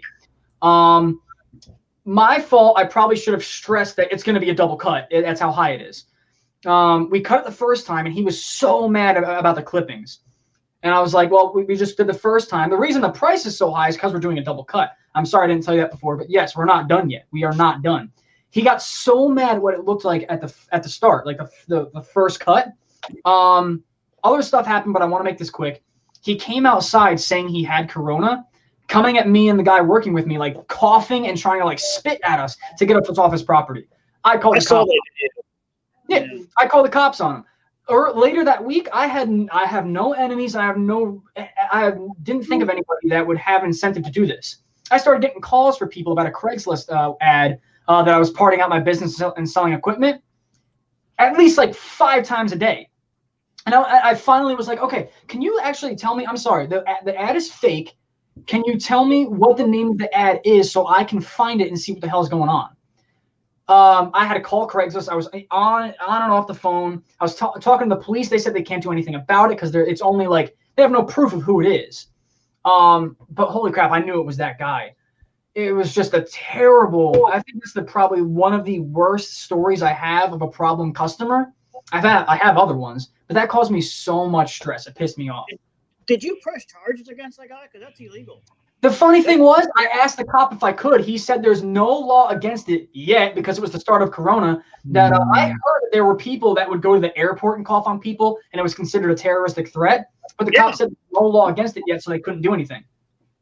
And Maryland, in Maryland, you can get locked up for that. Again, this was like the first month, I want to say. So you can get knocked out for that too.